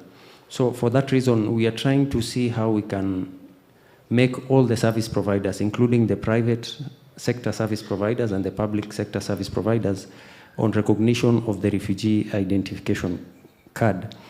The main one that we are trying to amend so that the refugee identification card can be recognized is the POCAMLA, which we are liaising closely with the Center for Financial Reporting, FRC, because they are the ones who communicate to the central bank. So central bank directed us to go back to Financial Reporting Center so that they can include the refugee ID card into their regulations so that it can be recognized as a KYC document. But of course, there are also challenges in terms of implementation. Of course, there are legal and policy barriers and implementation gaps that have been there, but we have noted them. Most importantly, we also know that we don't have a refugee management policy, but we are in the process of developing the terms of reference for a consultant who is going to develop the refugee management policy. But in a nutshell, I might say that before I joined the department, there was no inclusion, or there was very minimal discussions on refugee socioeconomic inclusion and integration. But currently the government is committed and it's doing a lot in terms of ensuring that the refugees access these services and they access the financial services and also the labor market. Maybe the other challenge would be a lot of refugees, be it in the urban setting or in the camps, they are engaged in informal employment. it is very difficult to protect someone, even legally speaking, under the law, it is very difficult to protect someone who is in an informal employment. That is why we are trying to map out the employment opportunities in the camps. We see how we can formalize them. Even the issue of incentive workers in the camps.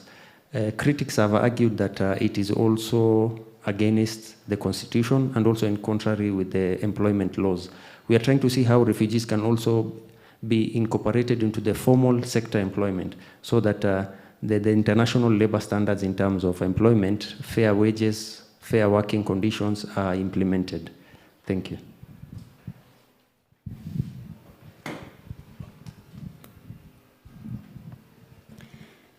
Thank you very much, Mr. Khalif. And if you allow, just a follow-up question with reference to the formal employment. I know, and as you've said, there is a robust legal framework and provides the right to work, but there has been challenges with obtaining work permits. Maybe if you could speak to what is a specific barrier, because that's a key challenge for refugees to access work. And probably while at it, and drawing lessons also from South Sudan on the devolved governance, where do you think is the role of counties in promoting access to economic opportunities for refugees?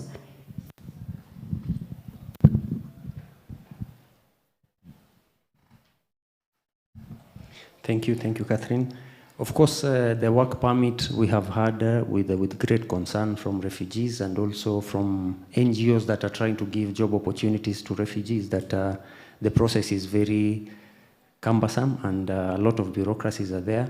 What I'll say is that we have formed a committee to review the whole application process, and one of the reasons why most of the applications end up with the rejection is because of technical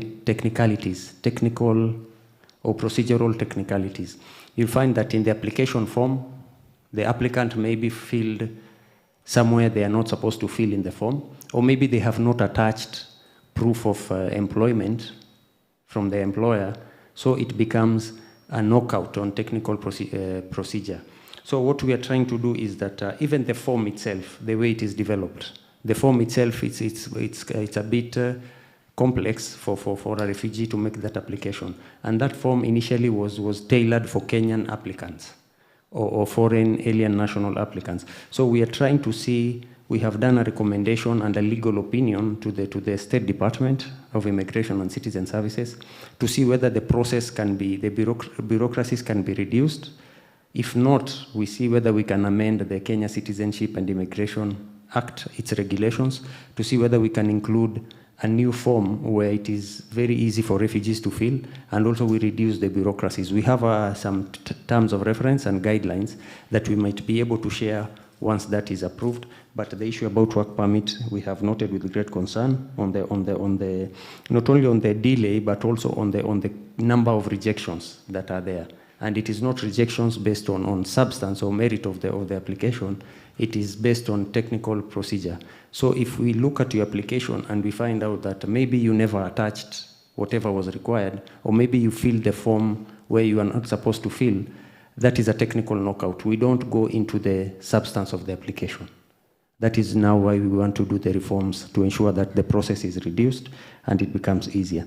And then the second follow-up question with regards to the role of counties in terms of allowing refugees to access labor markets and socioeconomic be included into the counties as well. The three major counties that are hosting refugees, Garissa, Turkana, and Nairobi, have agreed to include refugees into their county integrated development plans. We initially started with Turkana County, which included refugees into their CIDPs. Now we have Garissa County and also Nairobi, and Nairobi County has introduced a new refugee strategy. I think it's also available. You can also see what the counties are doing. But specifically in terms of the roles, we are trying also to ensure that the counties are autonomous and they implement their roles which are devolved at the county level. What the national government is going to do is only to supplement or to support and to resources, to fetch for resources in order to support the county government in implementing those activities. But also the county governments issues permits at the county level, be it business permits, be it any permit, be it a license that is issued at the county level. We usually have discussions also with the counties to ensure that when a refugee approaches you with a refugee identification card, all we can do is to verify that that is a genuine document, and in fact the holder is the one making the application, so that they can be issued with the documents at the county level so that they can be able to engage in business activities at the county level. So the role of counties mostly we are trying to do is ensuring that they issue the necessary documents to the refugees for financial inclusion and also for socioeconomic inclusion. And most importantly, some counties have also developed something that was not there previously. They have come up with county bills that are supportive of refugees. Especially in Garissa, there's a bill that they're discussing in their Senate, in their county assembly. They have made it possible for a refugee to bring a claim against any organization or any individual at the county assembly where it touches on human rights. If a refugee's rights have been infringed, or the rights of a certain community in the refugee complex has been infringed on, the refugees can approach the county assembly and make a formal complaint before the county assembly. So we are seeing a more progressive approach from the county governments and also from the national government. And I will end at this. We also realize that it is of importance that there's close coordination and collaboration between the counties and the national government, because as much as refugee management is a mandate of the national government, most of these sectors, most of these projects that we're implementing are done at the county level. That is why there's need for us to do more collaboration and more coordination with the counties. Thank you.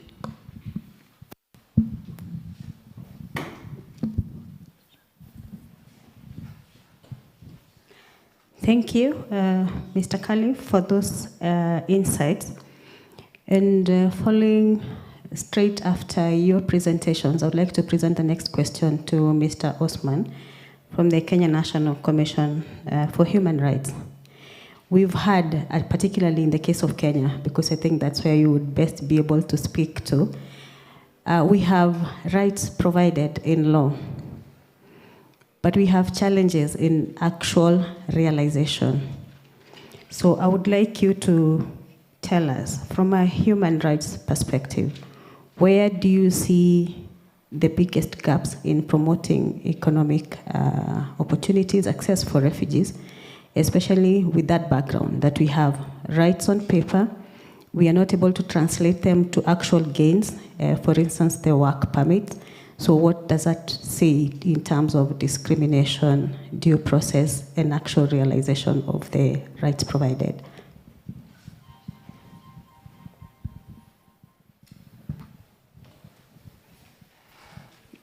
Thank you, Catherine. Good afternoon once again.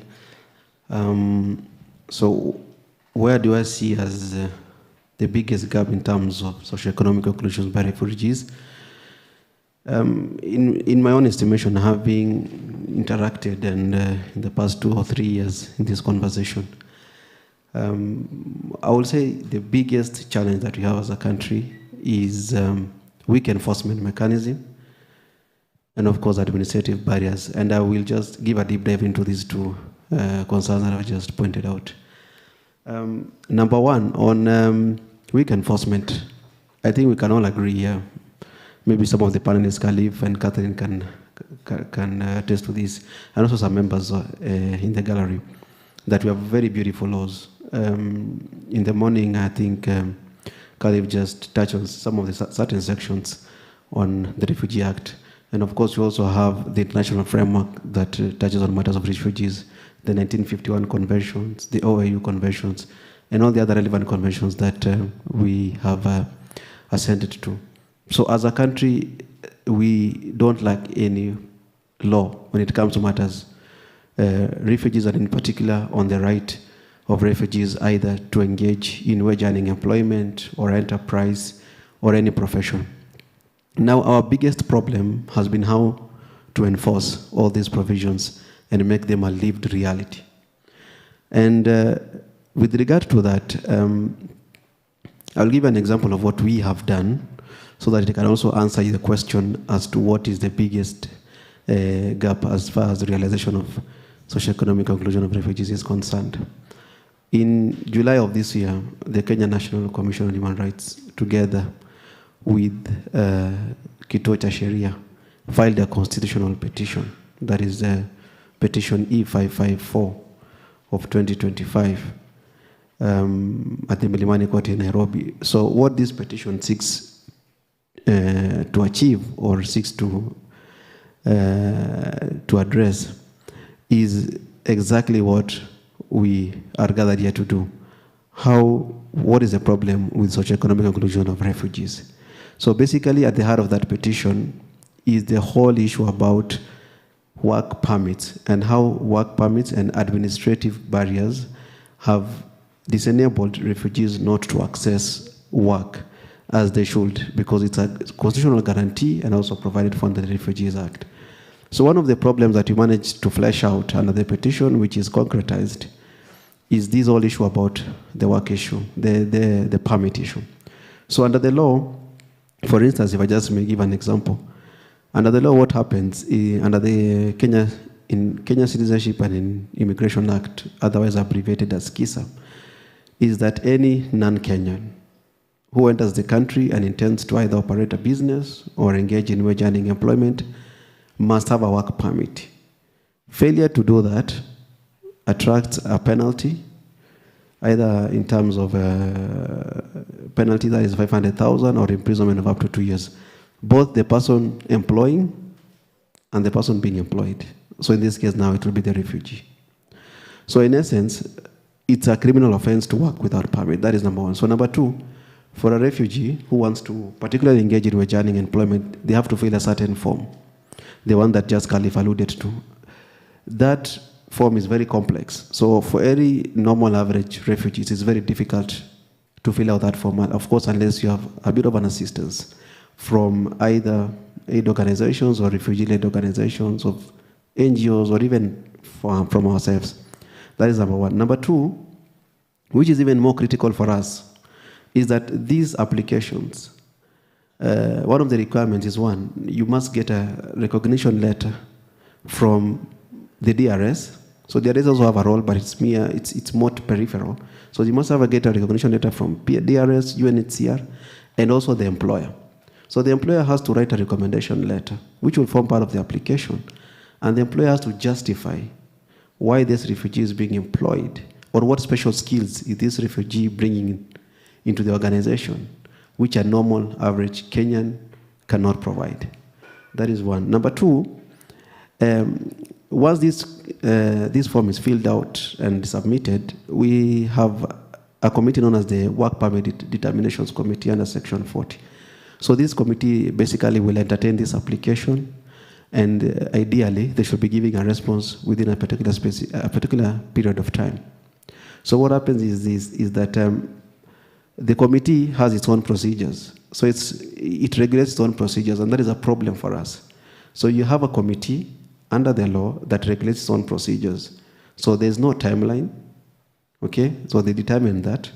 There is no, whenever they give a response to refugees, which will normally take years, okay? For others, like we even have cases. Others will take 2 years, 3 years, 4 years. So that by the time there is a response, that particular opportunity even for a refugee was lost a long time ago.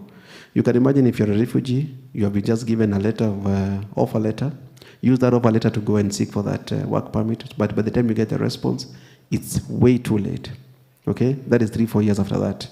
But even more worrying for us is that you normally get a response, a no merit response, a no merit response from the committee. So no reason, nothing, just a no merit response, which is also very unconstitutional, if you have to ask me. So these are just some of the issues that we have managed to highlight as in the petition, and which seeks to answer the question the question that has just been posed to me. So that is one of the things, weak enforcement and administrative barriers that are just hindering refugee access to socioeconomic inclusion. So we have we have very good frameworks on refugees. They have all the right to movement, they have the right to work, the right to engage in entrepreneurship. But licensing procedures as well in terms of businesses and also work permits, which is at the heart of wage earning employment, is cumbersome, it's difficult. Although on paper it's ideally it should be free of charge, but there are those hidden costs associated with that work permit process. Especially, you can imagine for camp-based refugees who are undergoing the process, you'll always have to come back to Nairobi and ask about your status. And these things take years and years before you even get a response. So it's very complex. There are no responses you get from the committee. There is no timeline or framework within which to get your response. And that is the biggest problem, if you are to ask me, when it comes to socio-economic inclusion. Administrative barriers and weak enforcement mechanisms of our laws. Thank you very much.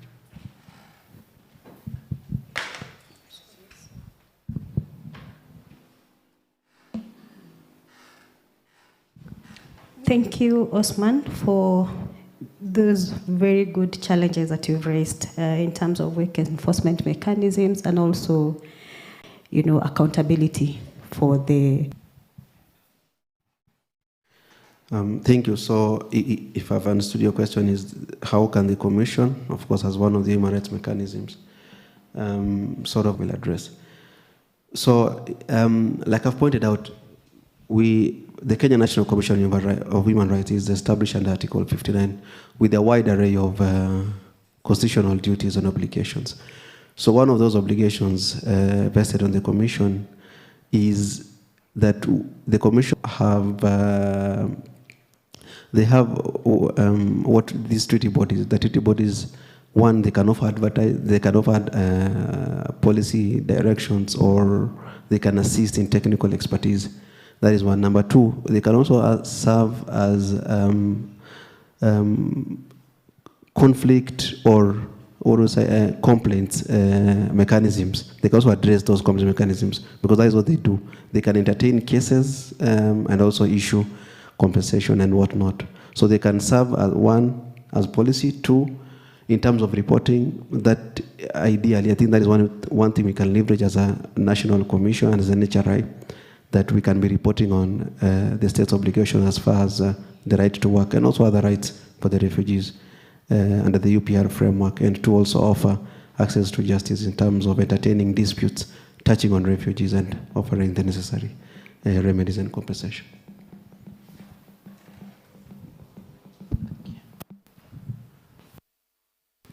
Thank you very much.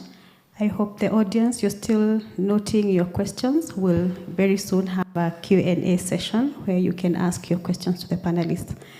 My last question goes to UNHCR. This is a body that is mandated, as we had in the introduction, the UN body mandated with the, supporting governments to implement the commitments under the conventions with regard to refugee protection. From a regional perspective, what best practices are emerging within the East African region in terms of removing barriers to refugees' access to socioeconomic inclusion mechanisms or employment? What trends have been observed in the region, in particular respect to documentation, work permits, and also private sector engagement? And lastly, let me give all of them so that you're able to answer in one go. How better can UNHCR support governments to coordinate cross-border harmonization of refugee law practices? Thank you very much. It's very hard to speak after very eloquent speakers and rightly dividing the issue on refugee protection and how that relates to access to work. Allow me just to comment or commend the government, because realization of protection is actually the mandate of the government. UNHCR supports governments to realize protection for the forcibly displaced persons. And just from this conversation, we can note that all these governments that are represented here have made a lot of progressive steps. And those progressive steps are very different also depending on the different contexts to which they are speaking to. So Sudan has a different context, Uganda has a different context, and of course Kenya has a different context. But something that is cross-cutting within this context is the fact that all of them are speaking to policy and legal framework. Why is that important? Because that is important because policies and legal frameworks establishes and provides the right. A right is not given without the law. So as long as everything is taking the process of legalizing different aspects, then it means there is progress. And that is something that is cross-cutting in all these countries.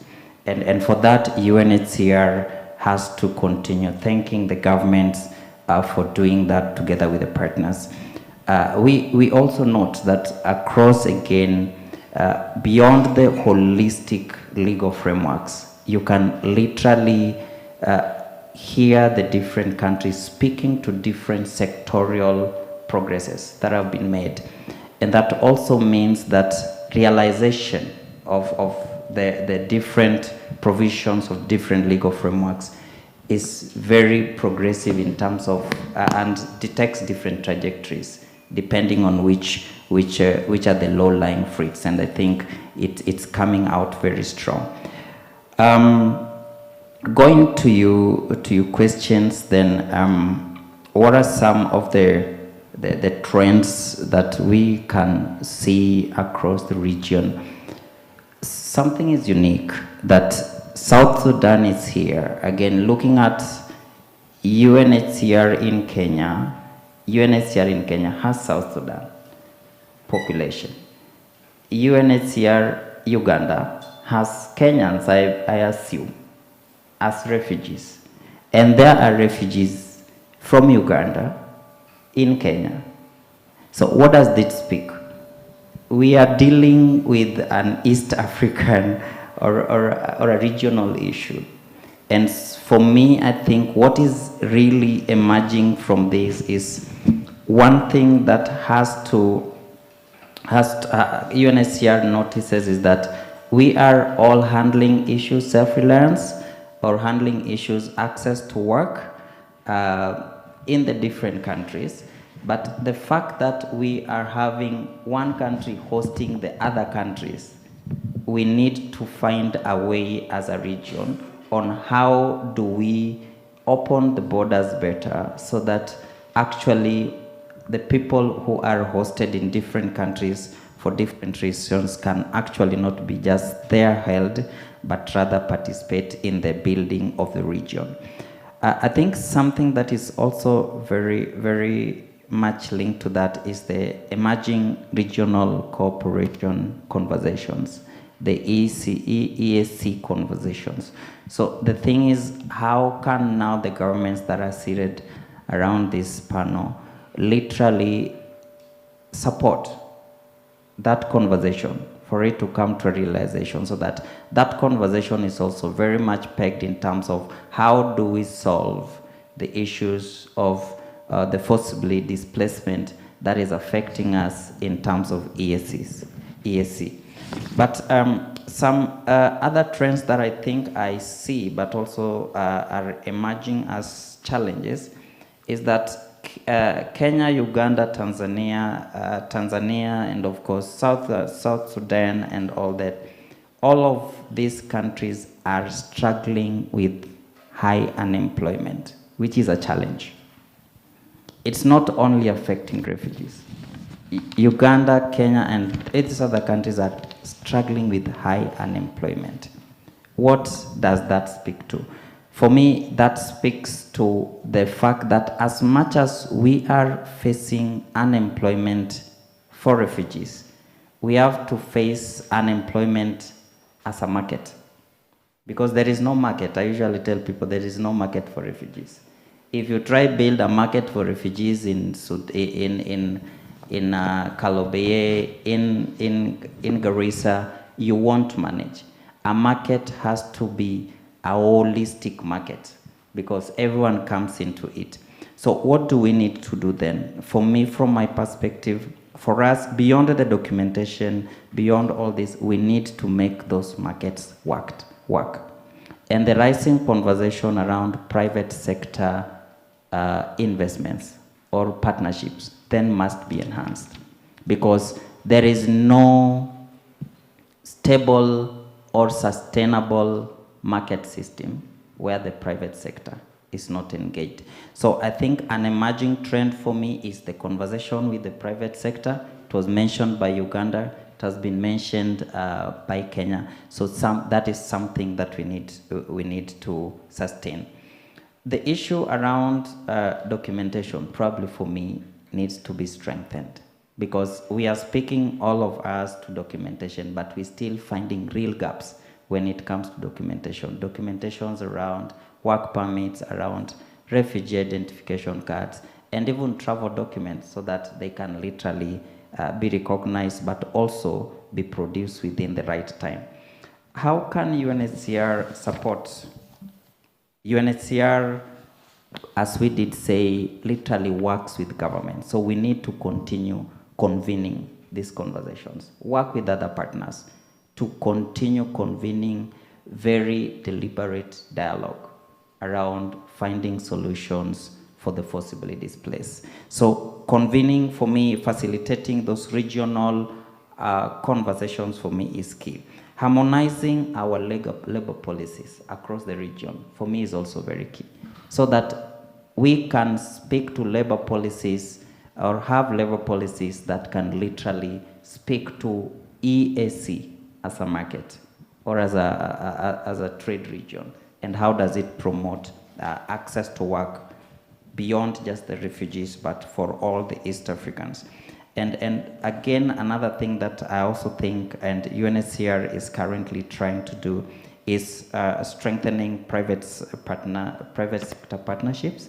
And this one we have seen, and I want to give an example with Kenya, that with UNHCR engagements together with DRS, working together, engaging with the private sector, now we can see some level of private sector investments in Kakuma, in Garissa, where we are now having the banks able to get into that market, which is very local, but able to look at the market and get into that market. Refugees are able to access Equity Bank, able to access Kenya Commercial Bank, amidst all the challenges of the proclaimer policies that Khalif was speaking to, that they are still able to navigate and see. So beyond that, what do we really need to do? We have to strengthen private sector from different perspectives, not only for financial inclusion, but also for them to be able to invest in those regions so that there can be jobs. Because we won't be speaking to access to work if there is no creation of jobs. So private sector have to rise to invest in local value chains that are in those local areas. Turkana is known in Kenya, and it is documented in the Vision 2030, that it's one of the regions that can have a very strong local value chain around livestock and livestock production, but it is not realized. How does the government incentivize, how can the government incentivize the private sector to get into those regions to create opportunities? And not only opportunities, when the private sector get into a region, then people will also be able to develop the right skills. Because right now, people are trained left, right, and center, but they are not able to access work. Why? Because the skills they are being given is not aligned to the market needs. But when the private sector gets into a market, then they are also able to inform the kind of skills that are needed to support the value chain. So UNHCR also continues with that conversation to see how best can we realize not only legal frameworks, but translate legal frameworks to practical actions that can literally lead to creation of jobs and lead to people literally being employed, both Kenyans and the refugees alike, both Ugandans and refugees, both South Sudanese and the refugees alike, and across the region. Thank you. Thank you so much, Mr. Agumba, for more or less summarizing what needs to be done in terms of translating the policy to workable, practical solutions for refugees. And with that, audience, I know we are running pretty much out of time, and I know it will be a disservice if we don't get opportunity to ask questions. So I would like us to pose questions to the panel. Please, when you have a question, if you have a question, put your hand up. Be concise in terms of your question, and if possible, you can direct it to someone. So any questions? Yes, I see we have one. We'll take a round and then we'll give the panelists opportunity to answer. I can see some hands raised up, so we'll start with the lady here. Then there's another one at the back, and then another one to my right. I'm directing my question to DRS Legal Advisor. My question is, how do you address the dilemma associated with licensing, that is with work permit, the constraints there, together with the refugee policy now, which is saying they should be able to have access? I know it is not straightforward, but I'm interested to hear your reflections. We have a question over here from the lady. Okay. Okay. Mine is from the East African Community Regional Perspective, and I'm following on the UNHCR, Mr. Agumba. How have the panelists or the partner states leveraged on the regional frameworks, like the regional consultative process, like the East African Community Regional Policy 2024, labor migration policy, and taken advantage and fast-tracked? It looks like there are many good things, but we can still consolidate the gains. That's my question. Thank you. Thank you very much. My question is directed to DRS, and I want to understand the laws that govern when a refugee wants to register a limited company, because when they want to register, they're usually told that you need to have a Kenyan citizen co-directing the company, and we're talking about Shirika plan where like refugees can have access to full entrepreneurship and all that. So what is really the reason behind that a refugee cannot fully own their limited company? Thank you. Habari zenu. Mimi mtanisamee, sijui Kiingereza mingi. Mtajifunza Kiswahili leo. Kiswahili yangu kwa ndugu Gladlas wa Uganda. Anasema wakimbizi walakuwa wengi na wale wageni walaongezeka kila wakati. Na sasa wala wafanyia aje wale wameishi miaka 10, miaka 15 kwa hiyo kambi tu. Na walaendelea kuzala. Unaona wataendelea kujaa kambi. Mtakosa mali mtabeba wakimbizi. Juu dunia nzima inaendelea kujaa wakimbizi na tunazaa watoto. Hatutawatupa. Mko na washughulikie aje? Juu watu wengi huko naishi makambi miaka mingi. Swali lingine ni kwa ndugu yetu ni Andrew wa UN. Anasema ya kwamba hiyo soko mko natafutia wakimbizi. Kuna mkimbizi ayu lugha. Kwanza mimi ndio niko hapa, sijui lugha, sijui yangu najua Kifaransa. Nikienda msoko, nianze kuongea lugha ambayo isikiki. Mtufunze kwanza kazi za mikono. Mtufunze lugha ili tuweze kuintegrate. Itarudi kwa mwanafanya shirika plan. Kwa sababu utani integrate na sijui lugha. Ndaishi na wenzangu. Hapo hatutaelewana. Integration mngeanza kwanza kwa kutufundisha huko kando. Ndio muende kule kwa shirika plan, mtu integrate na vingine. Mnatakiwa kuwa nauliza wakimbizi, juu sisi ndio tutaumia kwa hiyo shirika plan. Kwa sababu tutajikuta vitu mingi hatuzajua. Kuko mwenye anakula sukuma atasema njoo boga gani? Lakini akisha integrate na mwenzake ataelewa nini naendelea katika hiyo integration. Pia mkumbuke hata nyinyi mnasema kuhusu dokima kufanya hii RCD. Ni yeye alisema kuhusu RCD. Watu wengi wanachelewa kufanya RCD. amwapei dokima, anaenda kulomba hata kazi aje. Kwani hata hii mkopo mkitupeleka kwa hii biashara, pesa tunatoa wapi? Na tulikimbia tu na mwili yetu na watoto yetu. Vitu zingine mpime kiatu wa mkimbizi. Asante. Thank you very much. I think we'll allow the panelists to...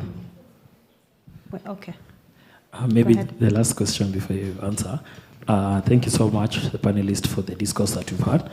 Mine is just two questions. One, we know that they are specific to DRS. My question is directed to DRS. One is that we know there are certain sectors that refugees are restricted from working. We wanted to know what plans are set to review or revise this limitation. And then the other question is, how is the government supporting the recognition of refugee professional qualifications and skills obtained from their countries of origin? Thank you.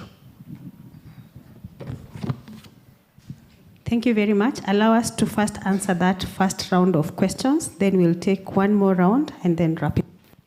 So I'll request the panelists to answer the questions that have been directed to them.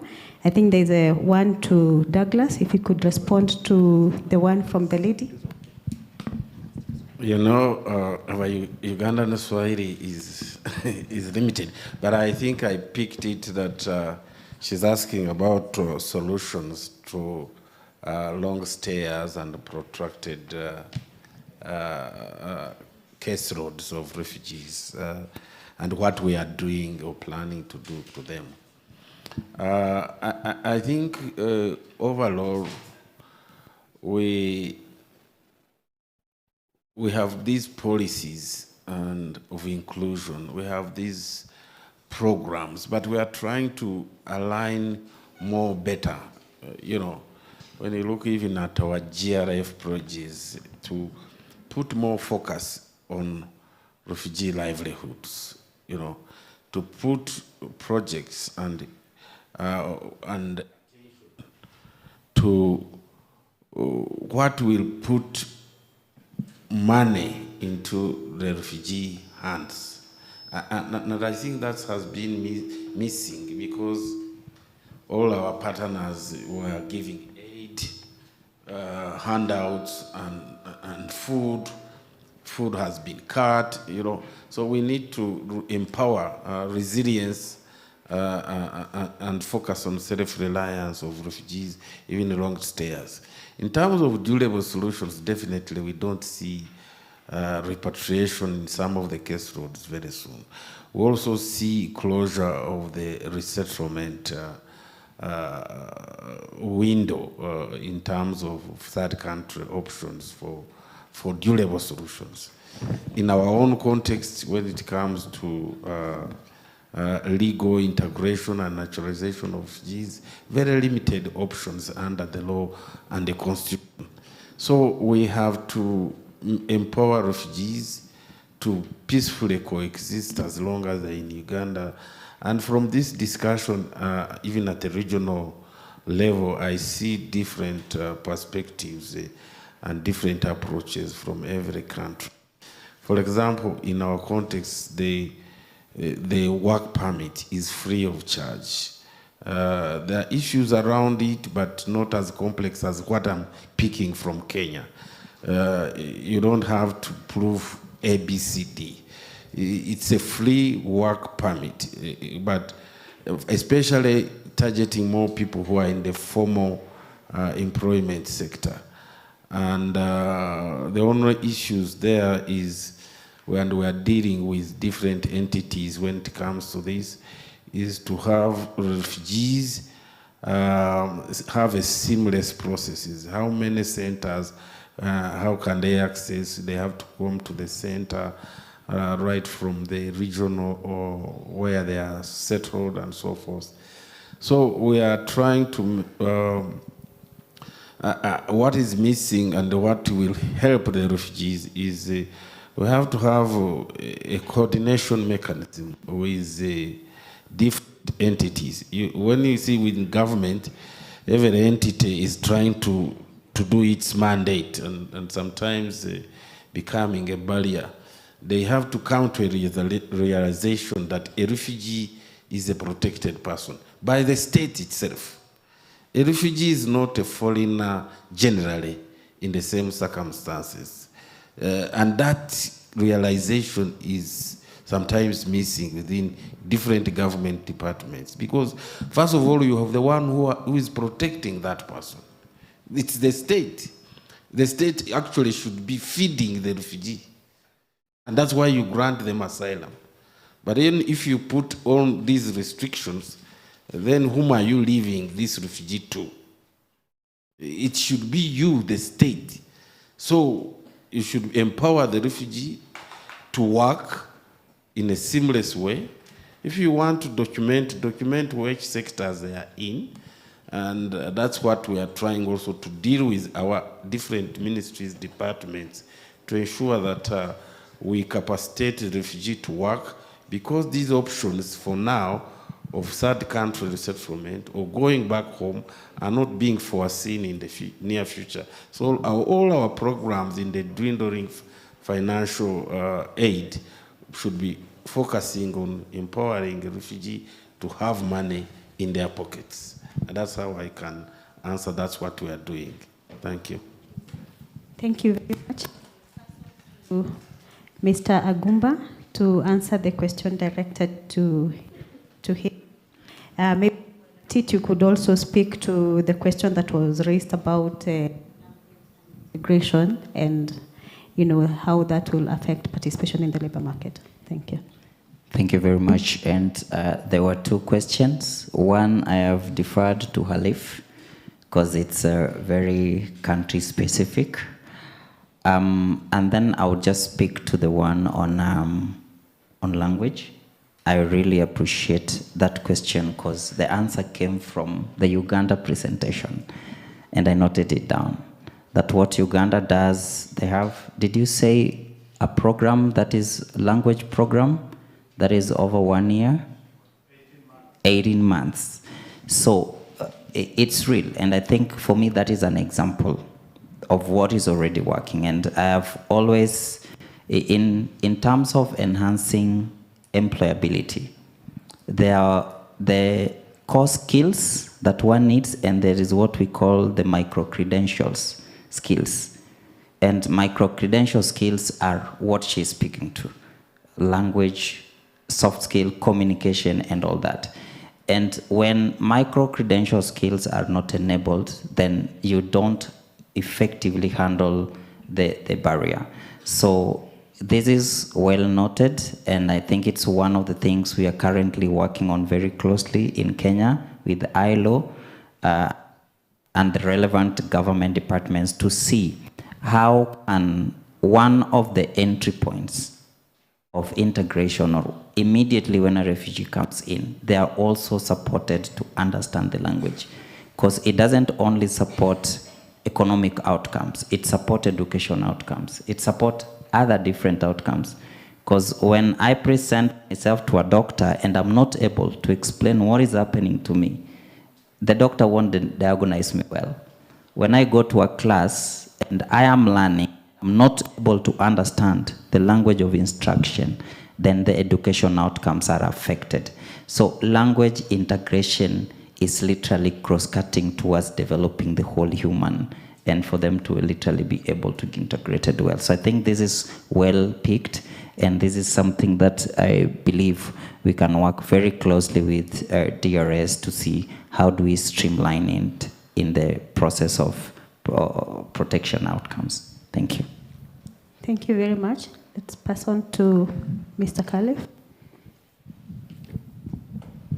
Thank you, thank you. Maybe just to start with the last question, that there are some specific sectors that refugees are not allowed. There are some specific sectors that refugees are not allowed to work. What I'd say is that we have seen in practice that refugees have not been discriminated in terms of the kind of work they're given by the employers, including NGOs. The only institution or where refugees are not allowed is the government. I've not seen any refugee being employed by the government, but ideally the law says that for them to acquire the work permit, they should be able to provide services that a Kenyan cannot provide. So for that reason, we have not been very strict in implementing that section because it is discriminatory in nature.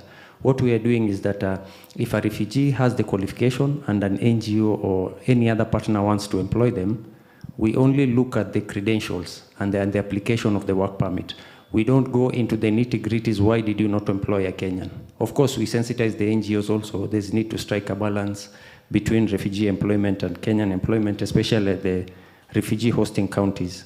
The other question with regards to recognition of previously obtained certification or professionals of refugees. In support with the International Labour Organization as well, we developed the recognition of prior learning. It's a policy on the recognition of prior learning.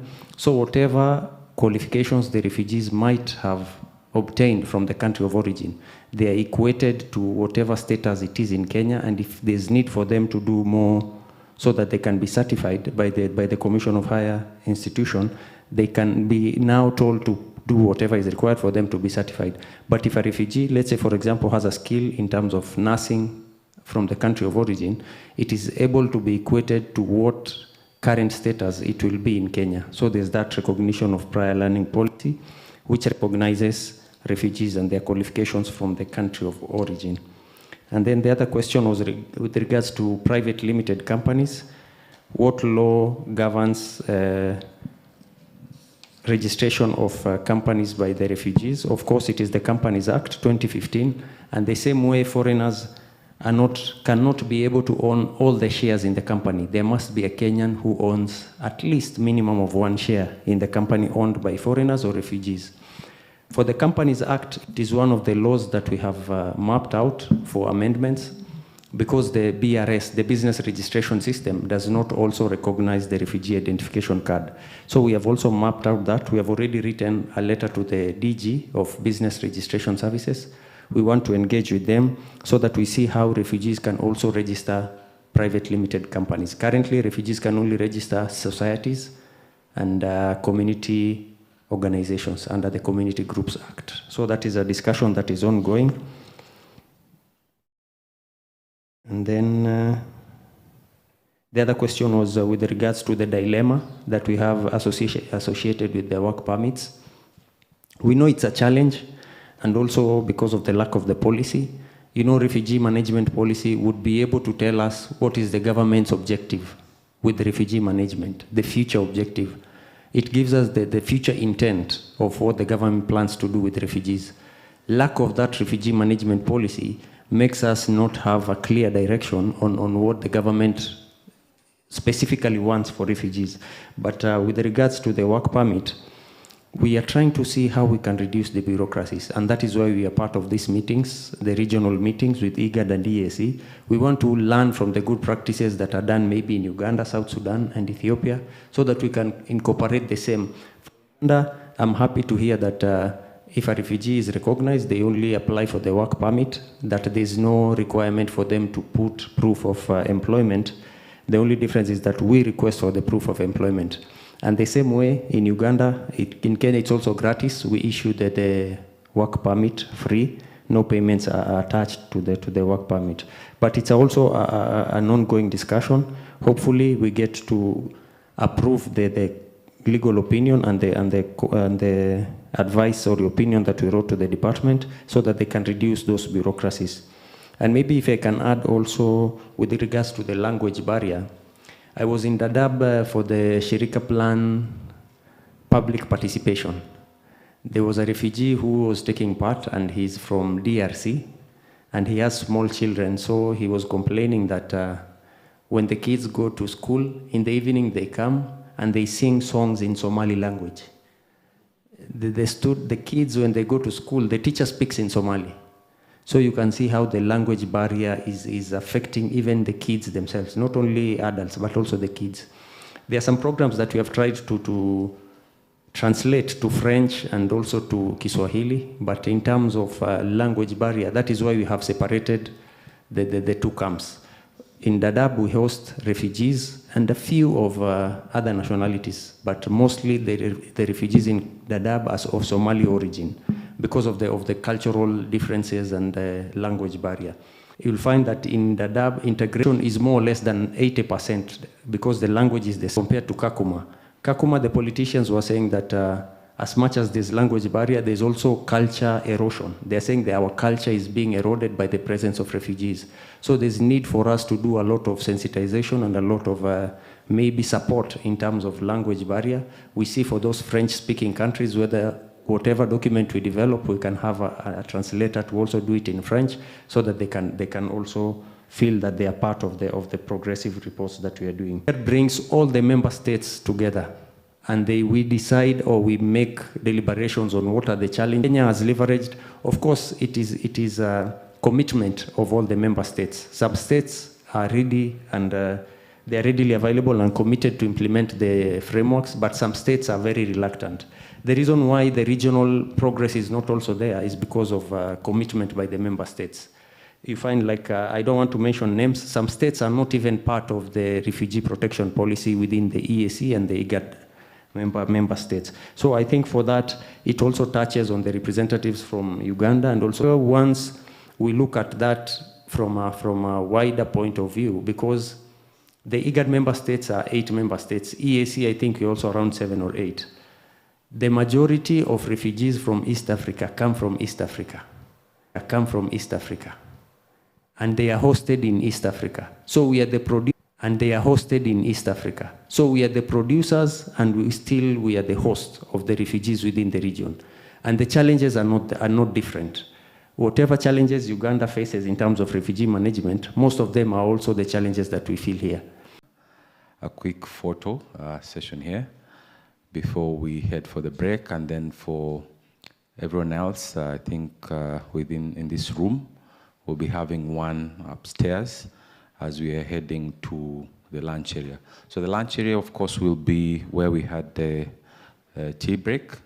That is the Strathmore Business, I believe it's a school, yes, where we had the break. But I know there are some new participants who came in, so we'll be able also to provide guidance to them. But again, as I said, from where I come from, we have to eat so that in the afternoon, we can also be engaging in another healthy conversation. So I've also prayed when I came in, so do not be worried about the food, tuko sawa. So I'll ask maybe the panelists to just come, and then as the other participants, as you walk out, for Philip will be able to show you where they will be setting up.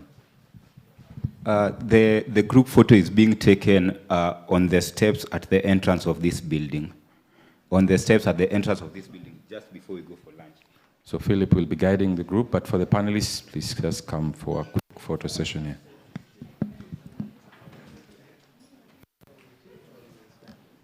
I think we just consult with our choreographer whether it's... Again, your items are safe here, so just leave them where they are. Do not carry along a lot of things for lunch.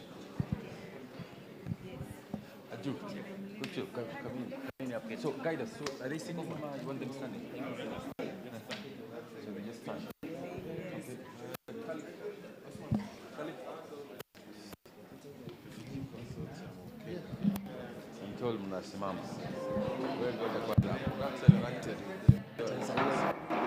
Yes.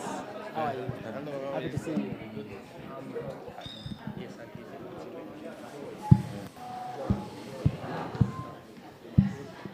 Remove this. Yes, I tried.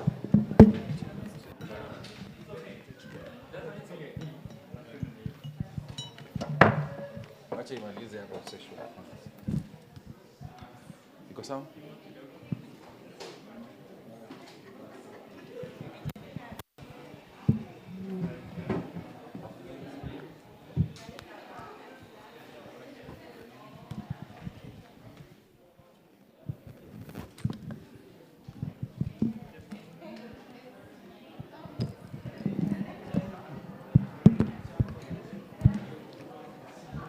Battery imeisha kidogo.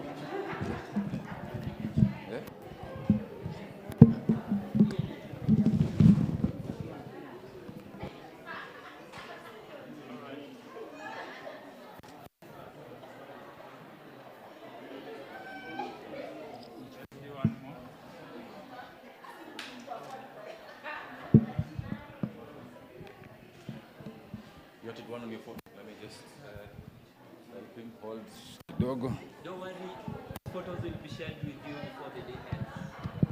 Just one more, please. Okay. Last one now. Thank you very much. So, removing this.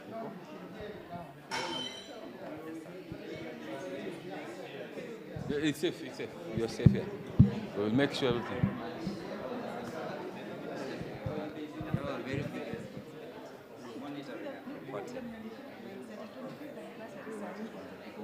Discuss hiyo jioni.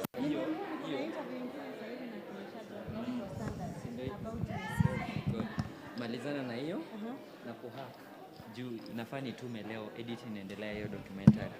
So, beba hii ama tunabeba hii? But it's okay. Oh, the group photo. Ama, we'll just use the banners. We're using this. I think this will be also nice. Oh, sawa. Alright, sawa.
How do you spell R?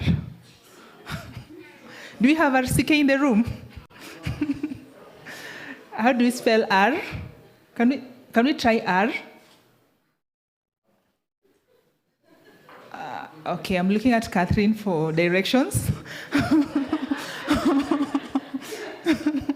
Okay, can we try C? And then can we try the K? Okay, thank you so much. Please have your seats. Karibuni sana. My name is Masiwa Fula. I am from an organization called Homoko, and we work with refugees, providing financial solution, working together with them so that they can improve their livelihood. We are in Eastern Central Africa, and I am humbled, and thank you so much for this opportunity, RCK, to facilitate this session. Our session is Breaking Barriers, and we would like to discuss about gender documentation and challenges in the refugee employment. And we have some very important people who are joining me in the room. You get to see their faces. So as I call out their name, please give them a round of applause to encourage them to step up to the stage. The first panelist is Ms. Sudi Omar. She's from Girl Power Initiative, Kakuma.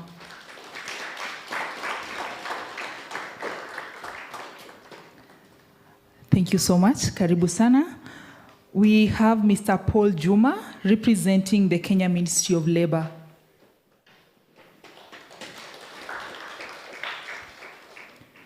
Mr. Dio Kamzinzi, if I murdered your name, please forgive me. Youth Voices Community. Karibu sana. We have Ms. Valerie Akoth from Refuge Point. And finally, we do have Ms. Devota Niwe from Refugee Law Project from Uganda.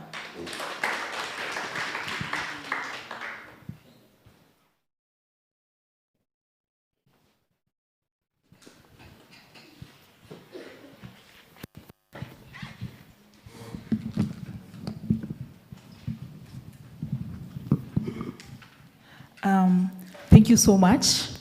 Welcome to this panel discussion. I would like to give each panelist a minute or two to introduce yourself before we dive into the questions. We can start from the first.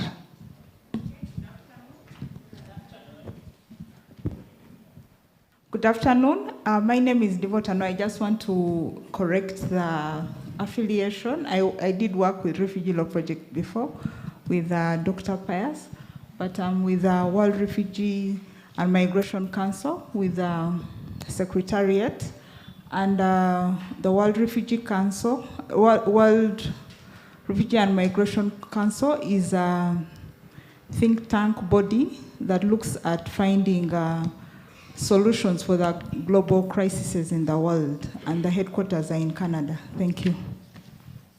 Thank you so much. The correction is well noted. Good afternoon. My name is Hwatenge Paul Juma. I'm from the Ministry of Labor, specifically Directorate of Labor Migration. We are the people who deal with these people who go to Arabic countries and Europe. So I'm well placed. We'll discuss. Good afternoon, everyone. My name is Sudi Omar. I'm from Kakuma, and I work with Girl Power Action Initiative from Kakuma Refugee Camp. Good afternoon, everyone. My name is Kamuzinzi Dio. I work with a refugee-led organization, Youth Voices Community, based in Kenya. My name is Valerie Ochieng, and I work at Refuge Point. At Refuge Point, our main aim is self-reliance for refugees, and we have programs in host country solutions, and also we have third country solutions. I work in labor mobility, where we assist refugees to get jobs abroad. Thank you. So, thank you so much. We can dive into the questions. As you've heard, we have a diverse set of panelists from various sectors who will enrich our discussion this afternoon. My first question goes to Ms. Sudi Omar. Could you please tell us what are the lived realities refugee women face when seeking work or starting a business? Thank you very much. I forgot to mention about Girl Power. Girl Power Action Initiative is a women-led organization that operates in Kakuma, and mainly we empower girls and transform their lives through education under sexual productive health education, livelihood, and also GBV, mostly awareness and prevention ways. And to answer your question, I think the lived realities refugee women face most of the time is that, yes, all the organizations are working towards empowering refugee women, but I think we haven't really post and then sit back and then are like, how are men going to live with empowered women? So, because most of the time what happens is that there is a lot of gender equality. Yes, women are empowered, but then are they given the space to express and to do things that they want to do? And then also there is a documentation. There is a lot of women in Kakuma or Kalbei who have the skills and the capacity to do so many things, but most of them, they are limited because they don't have access to the rightful documentations, which mostly are ID, and also especially there are those who can get scholarships to different outside the country, but then they don't have access to the CTD, confectional travel document. So those are one of the things that really are the difficult realities that's happening in the camp. And also another thing that everyone speak about is the sexual exploitation that there are people in the power that really want to, they won't see women because they have the capacity or the skills, but they want to see them as the object, like, do this for me and then I'll give you the work. They're not like, are you really capable of doing this work? But then they're like, what can you do for me? So those are the things that really happens in the refugee camp. There's a lot of things that need to be unpacked. Yeah, thank you. A round of applause for her. Thank you so much for that. I do have a follow-up question based on the challenges that you have highlighted. We do have partners in the room and also government, as we've heard from across East Africa. What would you recommend as an immediate action for women to improve, for us to improve the access to work for women, especially with the lived experience? I think what I can really urge everyone to do is simplify the policies and also the structure of the organizations that women are seeking work from, and also redesign the system so that, yes, men are empowered, but it's their space for them to do what they are supposed to do. Also, sometimes you can find women are not given chance to, there is no childcare support most of the time. Most of them are working, they are mothers, they are wives and all that, but then they have all this burden of household cares, child, all that. But then one of the things that really happens that in our working capacities, we don't have supportive environment where we support women who have kids. We don't have childcare support. We also don't have safe spaces. For example, all the organization has where people can report the exploitation, but then you'll be like, what if the person on the higher level is the one exploiting you? So have access to the reporting mechanism. So can there be a stand-alone reporting mechanism that doesn't involve the organization, so that women can have rightful access to their jobs and everything. And another thing is economic exploitation. There is underpaid. Most of them, they have the skills and everything, but then they are underpaid because you're a woman. You're supposed to be in the kitchen and all that. You have the skills, but then people will see you that you are not really capable of what are you bringing on the table and all that. So one of the things, we need to redesign our systems. Yes, women are empowered, but how can we also talk to, also empower men? Yeah, they have the education, they have PhDs and degrees, but do they know how to live with empowered women? Do they know how to live with wives who have work? Is there that balance? If there is a marriage or if there is a family issues, there's not that balance. And then another thing is like women need to be recognized, their capacities, the things that they're really contributing to the community. Most of us, like, there is a, what is it called, like imposter syndrome. Women do a lot of things, but they don't get recognized, or like they don't get appreciated for what they do. So like you're just doing one of the other things that do. But then you can find like a man doing something small, and then it's a whole big thing. Everyone is recognizing it, but then you don't find that recognition. So there is that need for safe spaces for women. Like refugee women are not asking for special treatment. They're asking for systems that really accept them for who they are and what they can contribute to the society. Thank you. Okay. Thank you so much for that. My question goes to Refuge Point. From your experience, what is the biggest obstacles refugees, especially women and youth, face when they're trying to access decent and safe work?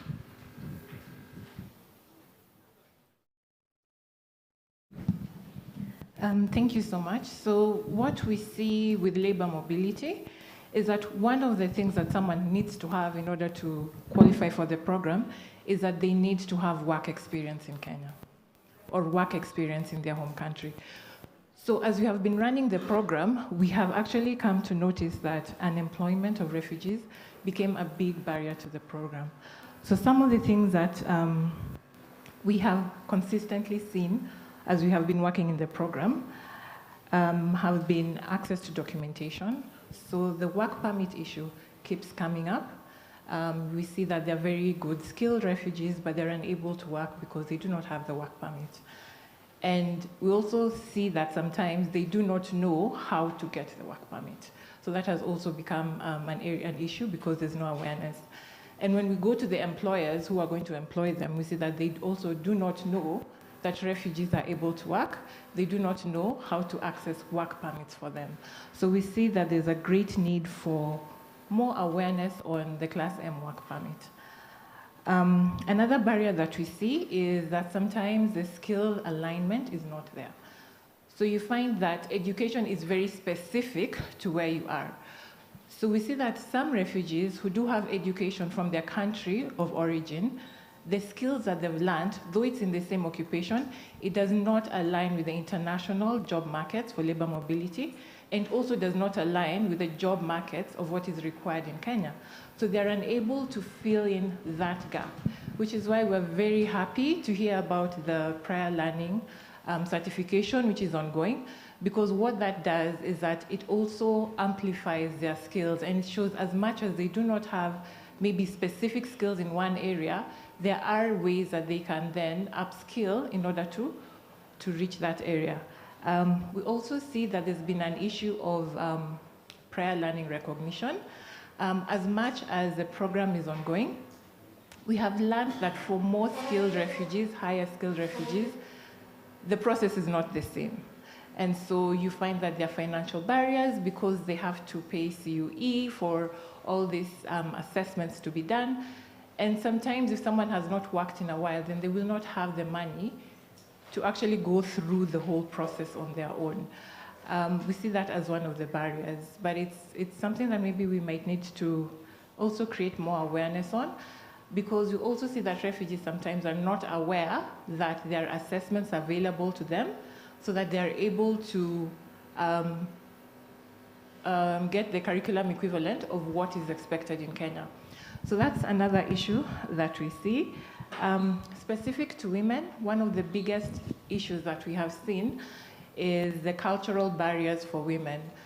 So we see that the culture, some of the refugee cultures are not very open to women working outside the house. We conduct outreaches as much as we can, and sometimes when we're conducting outreaches, someone will tell you point blank, I cannot allow my daughter to go. Where will the children come from? Where will I get descendants from? So it's that mindset where women are expected to only work inside the house.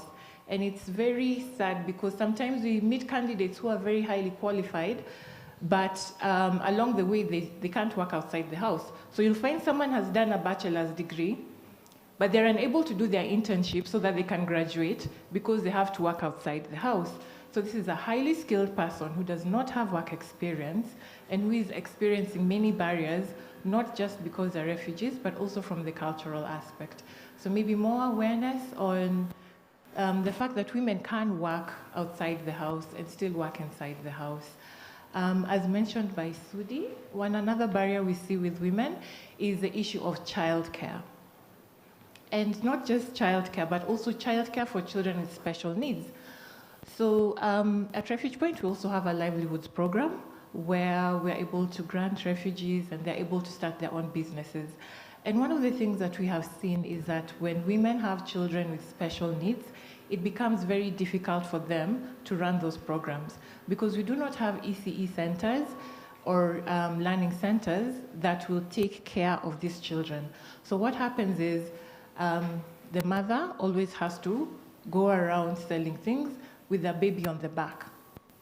And also because of lack of awareness of children with specific needs, we see that there's a way that they'll be treated in the community and they're ostracized. So they do not make as much sales and their businesses are not doing as well because of misinformation in the community. So those are some of the barriers that we have seen.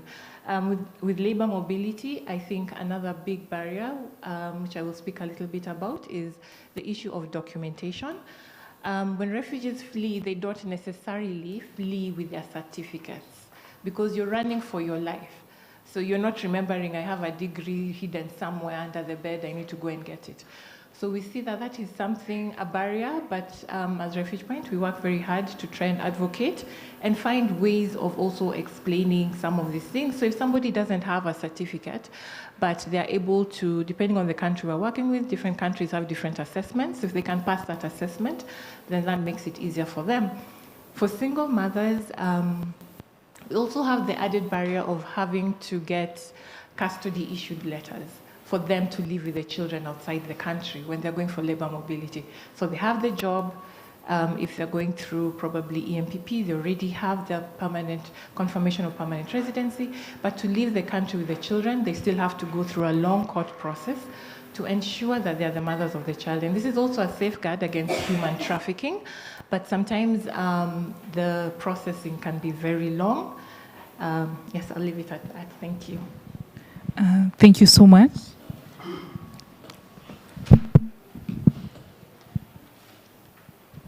Thank you so much. Thank you so much for that.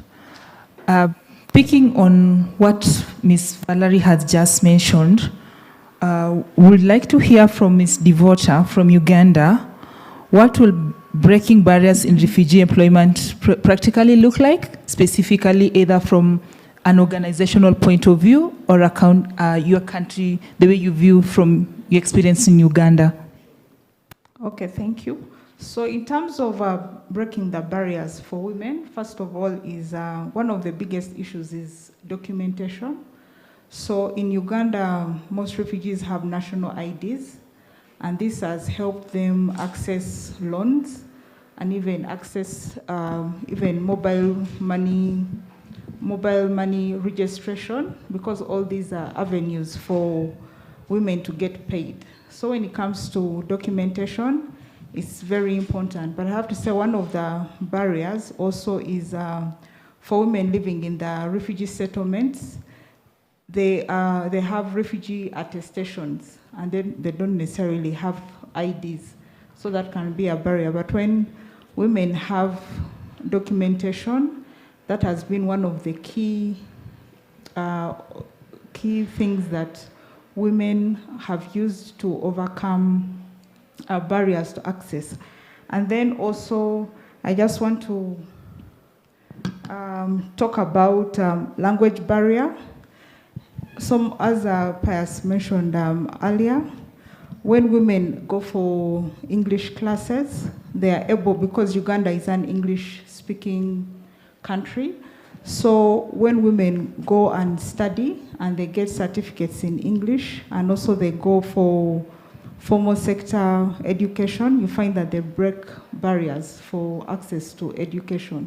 So it's very important for women to get additional skill when it comes to language. And then also another Another avenue that we have used in Uganda is women have limited access to loans and credit, and so have been organized in village saving groups. So those are some of the strategies that we have used in Uganda for women to overcome challenges when it comes to documentation and livelihoods. Thank you. Thank you so much. Great to hear the great strides made in Uganda, but we still have barriers that we need to overcome across as a region. Mr. Dio, as a young person, what will be your thoughts around breaking barriers for refugee employment, particularly for the refugee youth? So I'll speak as a young person who was born and raised in Kenya, but is a refugee. So with the context of the Gen Z blood, but still a refugee, I'll say we have so many youths who are refugees who are basically stuck. You know, you clear high school, you get good grades, but you end up going nowhere. So we understand that there are so many systemic barriers. That's just an example. And as youths, one thing that we leverage on is, at least when it comes to language, we can speak some fluent English. I mean, if I had a donor right here, I'd try to get some money from them for organization. So that puts us as a key voice in our communities. So even I can speak even on how IVC was formed. It was basically just youths who had cleared high school, and we started questioning things. Why are we not getting into help, you know? Why are we not getting Kenyan IDs? Because like me, I thought I'm a Kenyan. I was born and raised here. I have a birth certificate and all that. So I think the youth refugees, we are placing ourselves at a position whereby we can speak for our parents, you know, the generations, and try to speak on these barriers. Something else I'd like to mention, I mean, we all know that it's like an anthem. The main challenge for refugees is documentation. I think in Kenya, at least I know it's documentation. Probably also in Uganda and in some other countries also. And now that we are at an East Africa forum, so it's also good to speak about the region in itself. So I think it's critical that we continue to involve refugees and RLOs in conversations that help break these barriers. We have seen immense change whereby RLOs have actively participated in, you know, advocacy forums, you know, sitting in sessions like these ones, trying to paint out the clear issues that refugees have. And I think I can speak on, I like what Douglas, Commissioner from Uganda, from the Office of the Prime Minister, what he spoke, tried to make us understand in the previous plenary. I think what we have as an issue is the issue of database. We can speak on solving the refugee ID situation, but then if we don't have a proper database, it brings out questions like even data privacy and such issues. And even as a community in East Africa, it becomes even challenging for us to create even unique, you know, solutions that are common for all of us. Because you all understand, I am from, you know, a country in East Africa. As much as I've never been there, I was born and raised here, but I identify myself with that nationality. And I'm actually supposed to become an East African citizen. If things were working out clearly, I should be able to trade things like movement and all that when you speak on access to work and all that, you know. So it becomes really a challenge when we don't even have that intentionality. I was speaking to someone just recently, and, you know, we were just trying to play our minds, you know, trying to think about the issues. And we were like, we need people who are actually intentional. Because even from the donors themselves, they complain that they have poured billions and billions of money, you know, into the refugee management system. And some are actually giving up. I don't think the problem is money. I think the problem is, why do we need the money? You know, we need to explain clearly, why do we need the money? If it's localization, how exactly do you want to use the money to solve the issues that refugees have?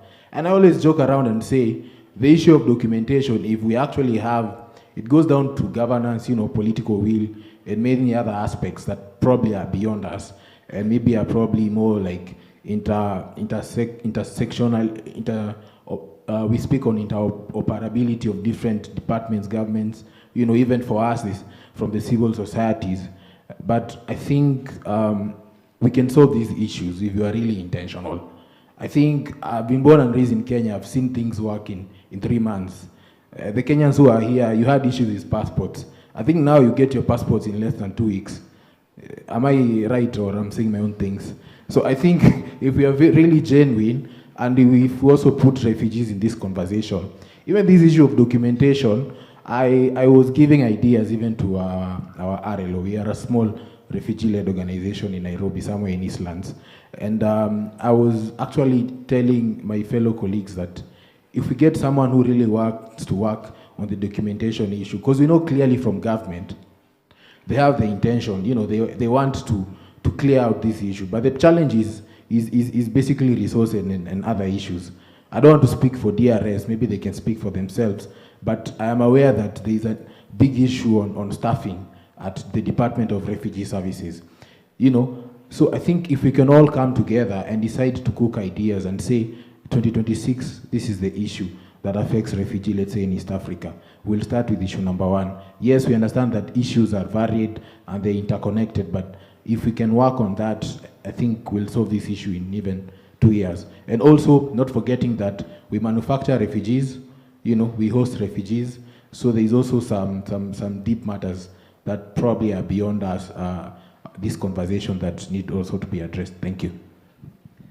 Thank you so much, Mr. Dio.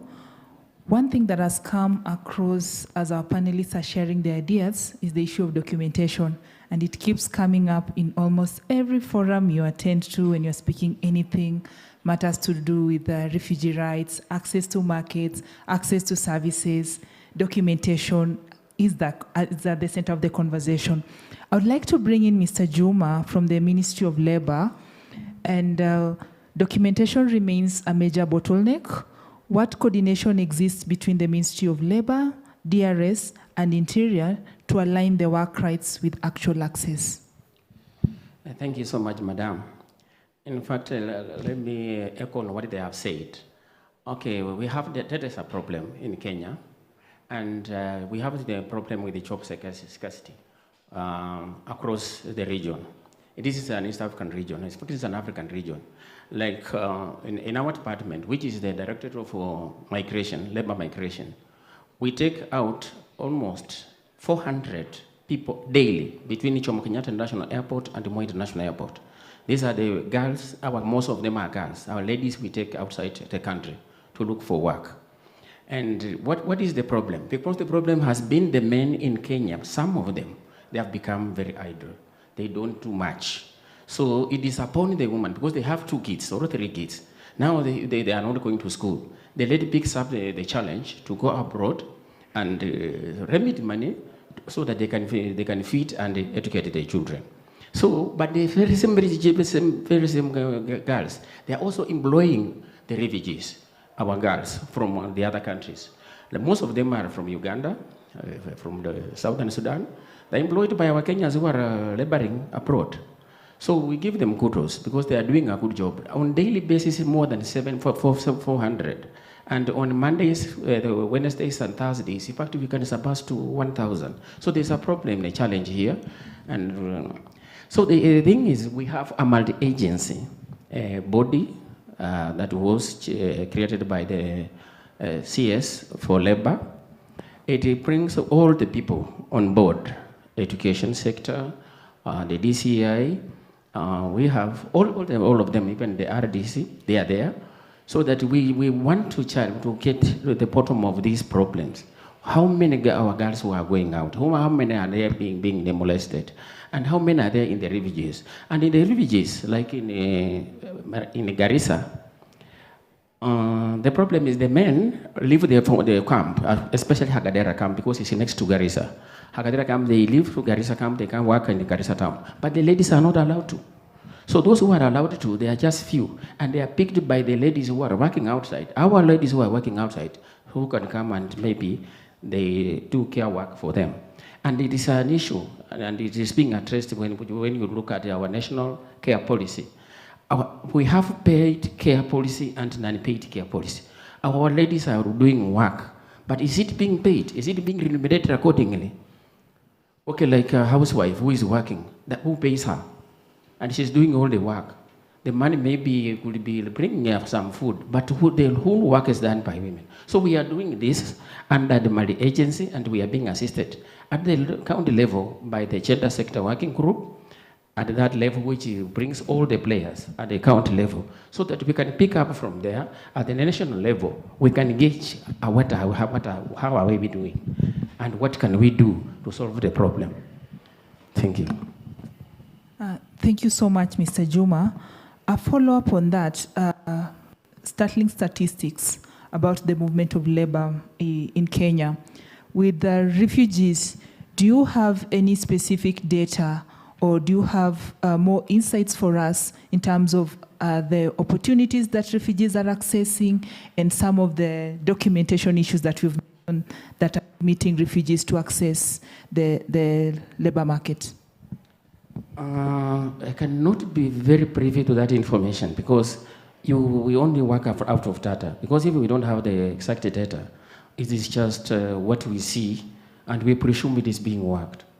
As I've said, in the few refugee camps, especially in Garissa, that's Hakadere especially, there's no data. These people, they just come out and work out.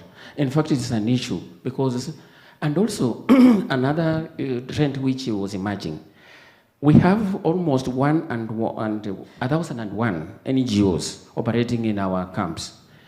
To me, it is an undoing to them because it has made them to be very lazy, to be very sincere, because they are given everything. They are given, what we call it, cash transfers. They are given food. So some of them, they don't manage to come out. They don't need to. And even if they were given loans, they cannot even utilize those loans. Even, well, you can see the government statistics, the Wealth Fund, the Women Enterprise Fund, the uptake and use in those in the refugee camps, okay, in the counties that harbor refugees, it is very low and not encouraging because they don't want anything that they can refund back. So they rely on refugees. So the issue of refugees, they should be told, let them give them money so that they can use that money for income generating activities, but not for consumption. Yes, Ms. Sudi, you have something burning. Yeah. Okay, I think for me, I want to clear out something. Like, everyone says that refugees are given almost everything. But when we talk about the relation that the gives, like we're talking about a household, like 9 people or something, and then each person is given a liter of oil or a 1 kg of rice for a whole month, and that person doesn't have any other income. And then there is that mindset that people believe that refugees have access to everything. And then when we talk about hospital or like healthcare, refugees don't have access to insurances.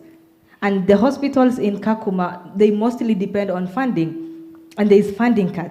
So the question is like, who is there for them? Because when we talk about the host communities, they can access healthcare systems in different hospitals because they have insurances and all that.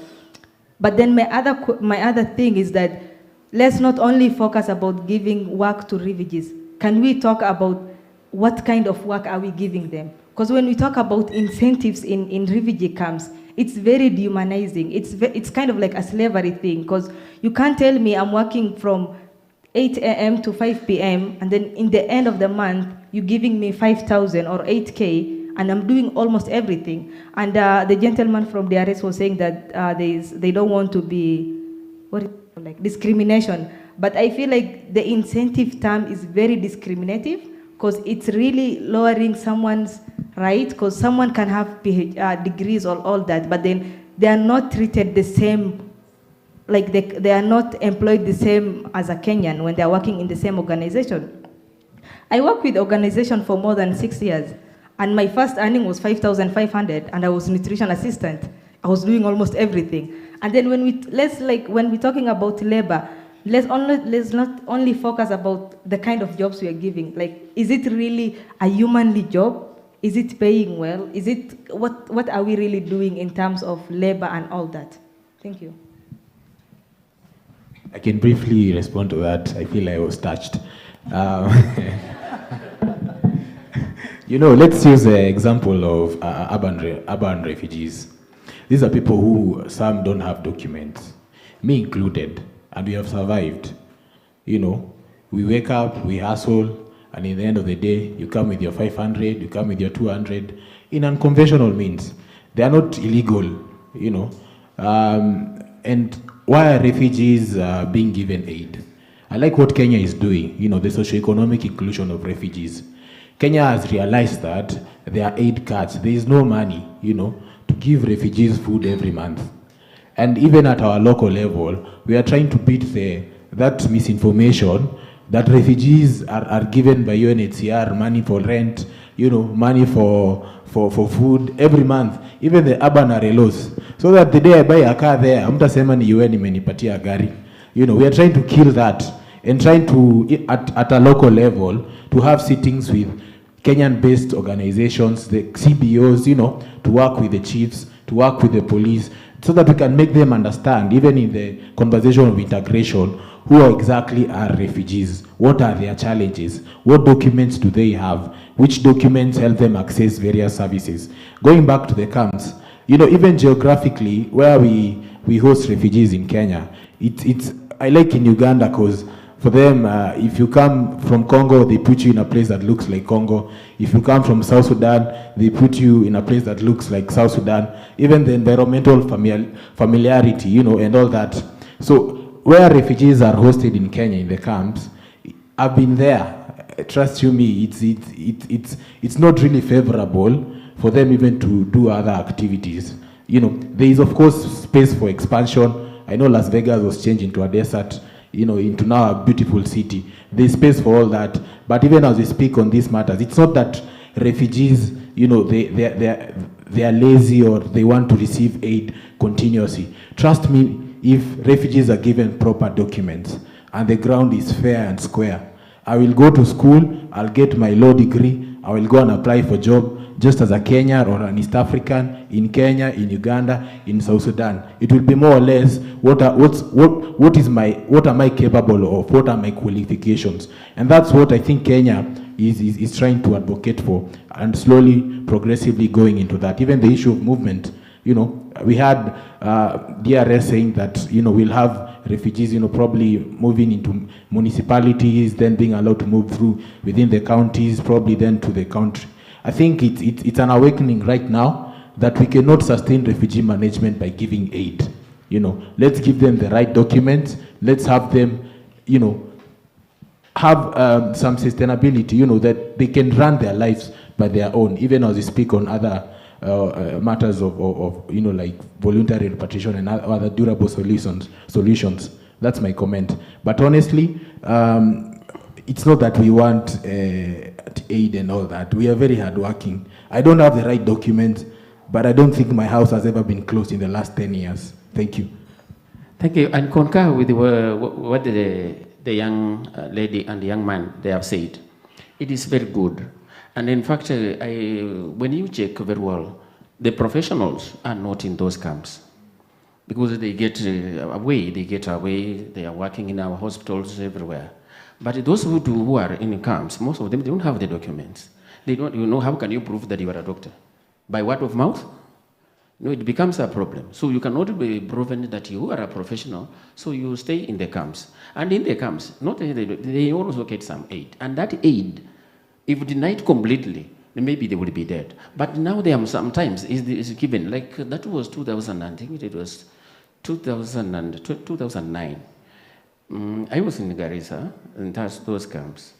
And what I witnessed, that's why I said, they were being given money by all agencies, all the NGOs. They're being given this money. In fact, we had USAID working in that camp, and they were giving them 700,000 shillings for free, not to return. If you give them 80,000 shillings, will they return? Will they do any meaningful business? So we want to, this is a conversation we have to, what is this that is working? What is this that is not working? And those who do not have papers, let their kids, because some of them, I'm told, they come from, I don't know, Burundi or where. They are not supposed even to remarry with the Kenyans until I don't know for how long. So how can they be integrated? in such a situation. I'm told they have to stay the way they are staying for 9 years, and then they are taken to America forever. So they are looking for good pastures away from Africa, yet they have pastures here, which they can also graze. Mr. Juma, thank you for your contribution. There have been dynamics in the funding ecosystem, specifically affecting the refugees. And to help us understand more, I'll call upon Ms. Valerie Akoth. Please speak more about the kind of documentation we are speaking about here, what you're seeing as the challenges. But also, Refugee Point has also been very successful for the past couple of years working with refugees. We'd also like to know what has proven effective in supporting vulnerable refugee populations to overcome documentation or job placement challenges. But we can begin from the type of documentation we are talking about. So if you could also touch about what Ms. Sudi mentioned about even the type of work we are saying, we are giving refugees work, but what, this work, is it dignified enough? Thank you. Thank you so much for the question. So when it comes to documentation, when it comes to employment, we're speaking of work permits. We're speaking of the refugee identity card being recognized. Maybe if I can just deter a bit, we see that in order for you to work in some occupations, especially the highly skilled occupations, you need to be part of an association. So what we find is that sometimes refugees who are very highly educated are not able to access registration into these associations. And sometimes it's just because of lack of information. So one thing that we have done as Refuge Point is that we have been going to different meetings with these associations, and we have gotten a very positive response. We're very grateful that the refugee identity card was actually gazetted as a document, and this has really helped several refugees to also get into the associations. Yes, so another document that would really be required, especially for labor mobility, it would depend on the pathway that they're using. If what we see is that a CTD is becoming very important as you move forward, but there are already set down procedures on how to get a CTD. We also see that letters of recognition are also very important, especially when it comes to partnering with banks to ensure that refugees have access to bank accounts. Some of them would require the letter of recognition, including the refugee identity card. Another very important documentation is certification for the courses that they have done in the country of origin. That becomes very important in order to show qualification. But as earlier highlighted, we're very happy about the certificate of prior learning, which is now giving them a Kenyan certificate, which somehow also bolsters their strengths in getting those jobs. I remember the other questions. If you could please repeat. Refuge Point, the work you've been doing for the past couple of years, could you tell us what has proven effective in supporting vulnerable refugee populations to overcome documentation or job placement challenges? So I could speak about our livelihoods program. So what we do is we don't just give money. Before someone is given a business grant, then they have to go through a business course. And after going through a business course, they also have a mentor and someone who works with them as they do their business. So this helps with the success of business, because self-employment is also employment. It's also a means to earn a living. So that's for the livelihood program. When it comes to job placement, what we have found is sometimes advocating with different bodies really helps. As I said, there's some level of an awareness on refugees. So there are different misinformation that goes out there. There's a misinformation that refugees maybe are not skilled, refugees are not able to work, refugees are different negative connotations. But what we have found is that through advocacy, with the different partners that we work with in labor mobility, we have seen that refugees are actually very good workers. So if I could use the example of our refugee labor mobility program, where we have successfully placed 62 refugees who have departed to Canada, and the information that we get from the employers is very positive. They say that the refugees are very well educated, more skilled than they even thought they were, and they're able to do their jobs quite well.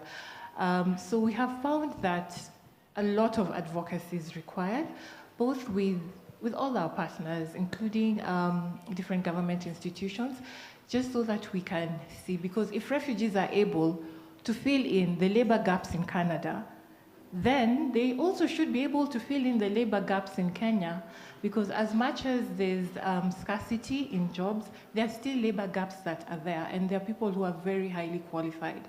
We have refugees who have masters in engineering, who are aeronautical engineers. We have doctors, and we also have people who are skilled, and skilled work is also very important, especially because when you look around in Nairobi, there's so much construction going on. And we have a lot of skilled refugees and some of them have even specified. For example, welding, you find that someone is a very good welder, but not just a good welder, but they've also specialized in a type of welding. So we also have different skills that are very important. Something else that we do at Refuge Point is also looking at the refugee as a whole person. So not just looking for job placement, but also taking into account the protection aspect and viewing everything from a protection lens. So this opportunity, is it opening doors for them, or is it making life harder for them? And if it's making life harder for them, how can we advocate for it to make it easier for them? Something else that we have done with the Livelihoods program is refugees using daily or business levy, paying a daily levy for their business permits, and or annual levies, because sometimes if they want the business licenses, that might cover a very long period of time, and you'd still be expected to pay up as you continue. And most of them are also small. They do small businesses. So starting small and growing your business slowly by slowly, we have found that that is also a framework that works very well. We also offer MHPSS services just to ensure that, because in order for you to be able to work well, you also need to be at a good mental place, right? You need to be able to take in all the punches that are coming through, because that is life. So we also ensure that they have a very good, they are in a good place mentally. Yes, some of the other things that I have mentioned is also advocating for micro-credentialing for our candidates. As I said, sometimes you find that somebody maybe has done a particular nursing, but it's not exactly equivalent to what is there in Kenya. Let me use the example of welding, because I think that's where we have had some successes. So maybe you find that somebody has done welding, but there's a small part of welding that they've not done that is required for that job in Canada. So also partnering with institutions who are able to then give them that small training so that now they're at par and they're able to get the jobs. Maybe something that we all need to look into are the learning institutions and the ECE centers, and just ensuring that they're fully equipped and they're able to take care of their children, so that the single mothers can also go out and work. They can also go out and get the job experience that they need. We see that education, we also have an education program, and so education, where we give out scholarships, which is very, very good. But something that we've learned along the line is that a scholarship is important, but there's also something else that is important. So we have paid the school. What's next? We also need to look at things like, do the girls have menstrual hygiene kits to keep them in school throughout the school term? Do they have uniforms? And so looking at the refugee as a whole person has also really assisted us, and having a refugee-centered lens. So how can we then support them to reach their full potential? I believe I've answered all the questions. Yeah, thank you so much. We really appreciate. Audience, please get ready with your questions. I would like to ask Ms. Devota Niwe, before we get to hear from you, what does research from Uganda reveal about documentation issues intersecting with gender to influence refugee employment outcomes? Thank you. I think what research has revealed is that women have access in terms of access to to loans. They have low credit, and it's a barrier when it comes to livelihoods. So because women flee to Uganda and then they live in refugee camps, so when they go to access loans, they do not have a credit history. So research has revealed to us that women face those barriers in terms of credit history. And then also, even if women access the loans, from my experience, you give a woman a loan, but unfortunately, she will pay for her immediate needs because she has rent dues, children are sick, someone has to, their school fees areas, so they'll first meet their immediate needs before actually going ahead and going for business. And also the research has also revealed that some of the interventions are short because of donor requirements. So a donor will have an expectation that in terms of turnaround, the programs are mostly 1 year. But when we look at business programs, you need at least a minimum of 3 to 5 years to actually see that they are successful. So in our advocacy, we are looking and asking donors to provide multi-year funding rather than short-term funding. So those are some of our observations in research. Thank you. Thank you so much. I have a follow-up question for you. We're looking at Uganda. There are some areas in terms of the way Uganda has done well in terms of handling refugees, resettlement, and we'd like to learn what are some of the policy or programmatic interventions from Uganda that the rest of the East African community can learn from. I think I'll just emphasize one point that was mentioned by Douglas earlier. And under the Refugee Act and regulations, all refugees have a right to work, so at least that right is guaranteed. But also when it comes to work permits, they are free, and refugees do not have to pay for it because this is a big barrier. And then also another policy that can be learned from Uganda is that refugees can access soft loans from banks. For example, Centenary Bank accepts refugee documents and documentation, unlike in other parts of East Africa, where refugee documentation is not respected. And then also, when it comes to, we've spoken to other, so a refugee ID is recognized like a national ID when it comes to government institutions. So at least that barrier is not there in Uganda when it comes to documentation. Thank you. Thank you so much. We now give you the opportunity. You've listened to the panelists and you have a question. We would like someone in the room to help to pass around the mic.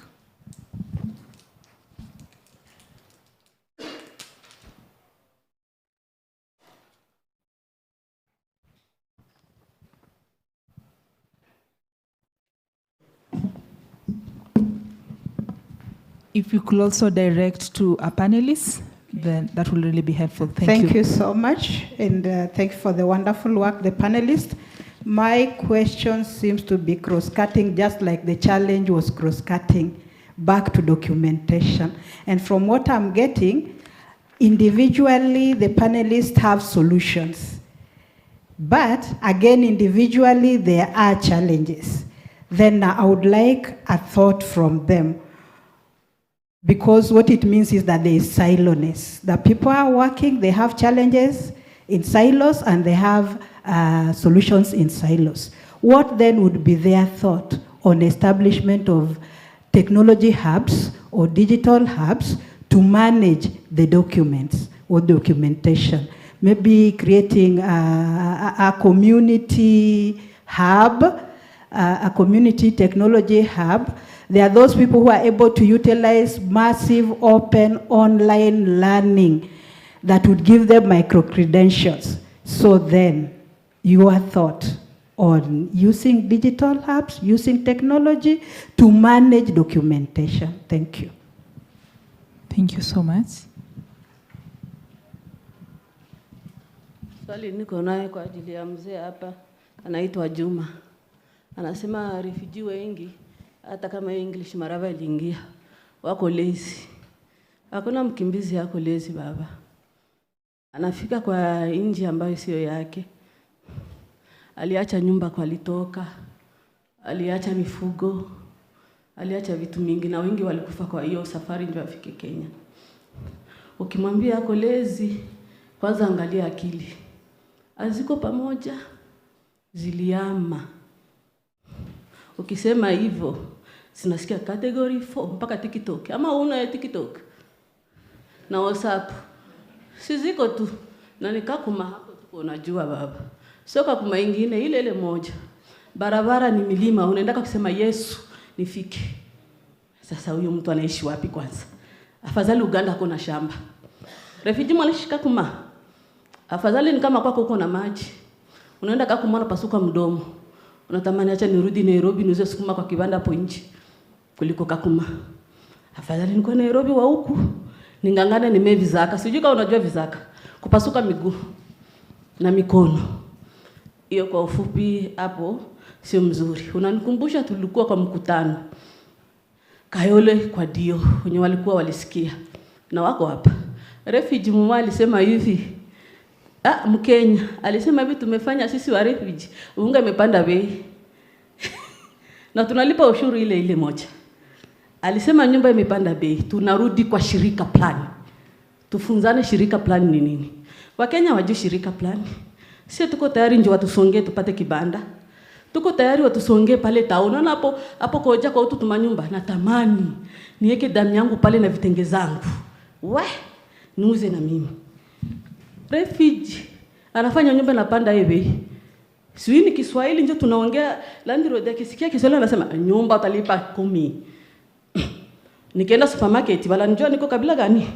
Habanijui. Kwanza jina langu ni ya Kizungu naitwa Rita. Sina jina ya kushinda ukisema huyu sio Mkenya. Hapana, habanijui. Lakini sinalipa ile ushuru moja. Turudi kwa integration ambayo ni shirika plani. Wa refugee point na wao. Ukienda kwa refugee point ugonge tu bakukaribisha wingi. Ni tatizo. Utachoka miguu. Miaka 16 hata kuingia. Tuko na watoto wagonjwa, hatusaidiwi. Wakikamata mandate yako kwa mulango waingie. Wewe sio customer, asante.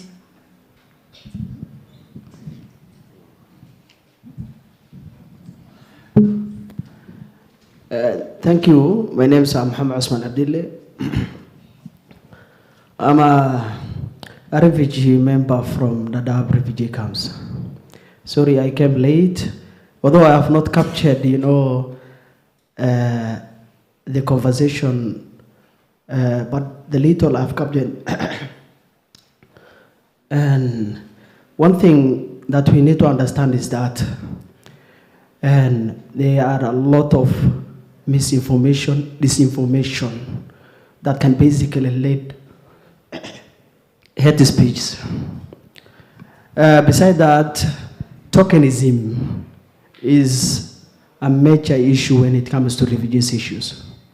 Refugees are never given space at the foundation, designing, planning, and also implementation aspects in any issues.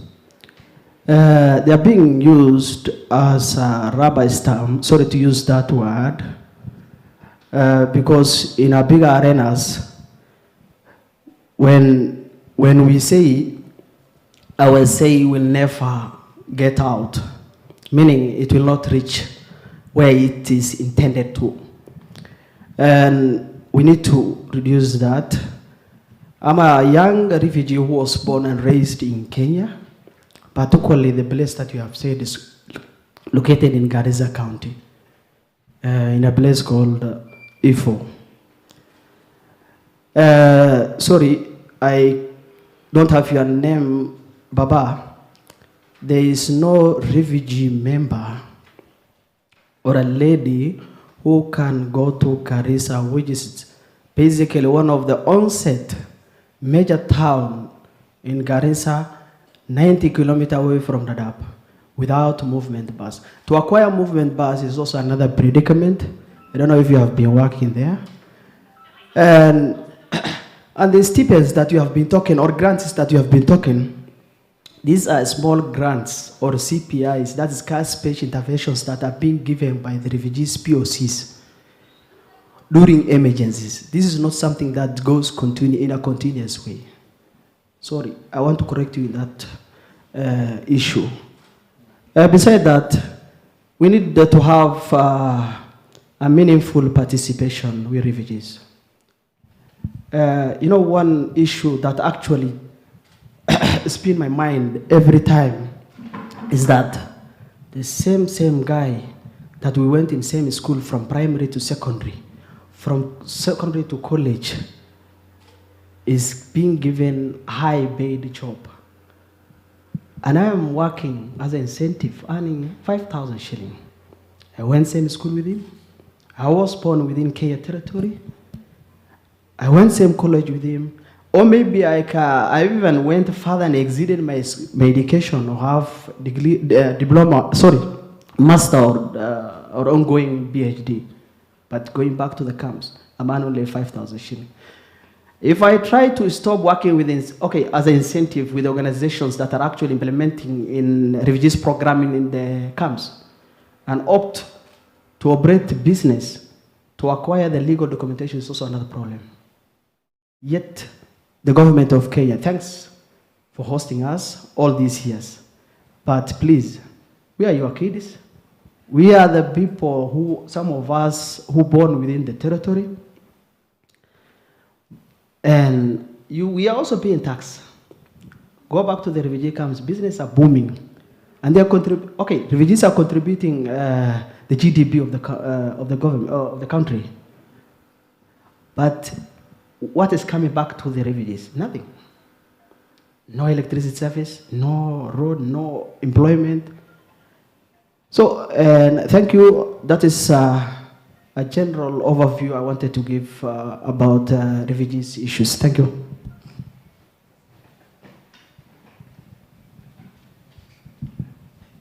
Oh, thank you. My name is Simon Kate. I work with Juhudi Center, Justice, Humanity and Dignity Center in Mombasa. I'm very happy to be in this meeting.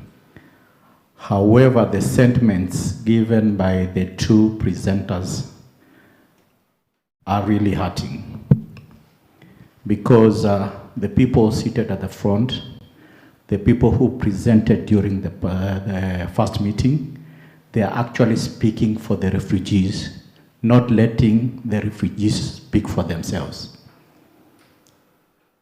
They say, the wearer of shoe, the one who feels the pain. So for me, it will be very interesting to hear more on what they pass through. Because when we sit at the front and we speak on their behalf, we do not speak their language. We speak on crafted language, which the government wants to speak and which the government wants us to hear. It is very important to give them those spaces, because for such meeting, this is where we deal with issues of policies and challenges and cross-border issues. Because what we are looking for in the coming future is to stop the refugees from being dependent, for them to be self-reliant. I think this is the goal we are looking at. So when you hear about the challenges they're speaking about, including the Shirika plan and what was presented in the first panel, it means we still have a very long way to go. As we close the session maybe for the day and we go to sleep, I would want all of us to think on this one question. What if you yourself, you are seated in the shoes of that refugee? Would you be speaking the same language you're speaking now? Thank you.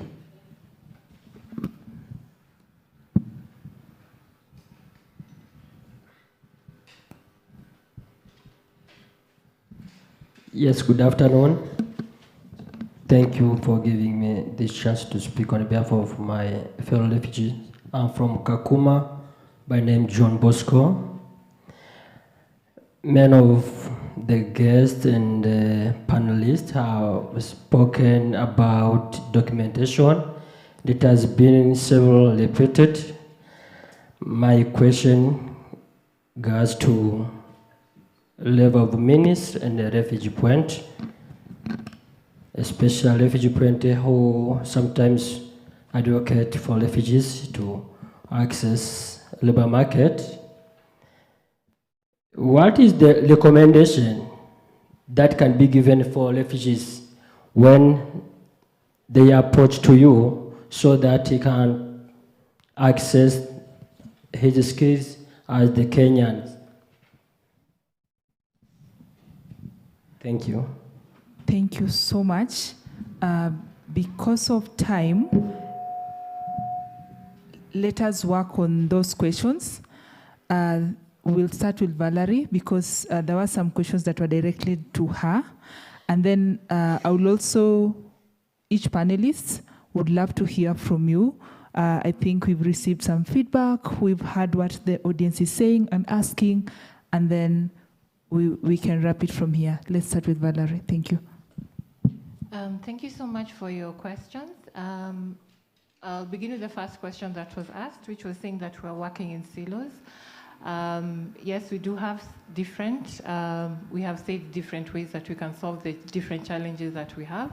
And thank you so much for pointing out the issue of the Tech Hub. I believe that would be very helpful, especially when it comes to online courses. And I'm very grateful for RCK for ensuring that there's a forum like this where we can now come together and also share ideas and also see what other people are doing and think of how we can also implement the same in order to bridge the challenges. Concerning access to Refuge Point, we do have a criteria that we use for the host country solutions, and we do have mechanisms that we use to identify the most vulnerable people. So because there are very many vulnerable people, and as she said, the funding is also less, there is a very strict criteria that is used. When it comes to labor mobility, our program is open to everyone. However, it is based on education and it is based on skills. So we see that somebody must have completed high school, either in their country of origin or in Kenya. They must have 1 year paid work experience, and they must be a registered refugee in Kenya. They must be able to speak in either English or French, because our program is taking people abroad and those are the languages that are used. So that is what we use to screen people. It's a very long process, but the application is always open. If you'd like to know where the application link is, it's on the UNHCR website. Under help, services help, you'll see it there, under scholarships and employment opportunities. You can always apply there, and depending on your level of skill, your level of language and education, then you can definitely access the program. Concerning the question on which you have just asked about the advice that we would give people who would like to access jobs, the main thing is that it depends on which occupation you would want to begin with. But one thing we always say is start where you are.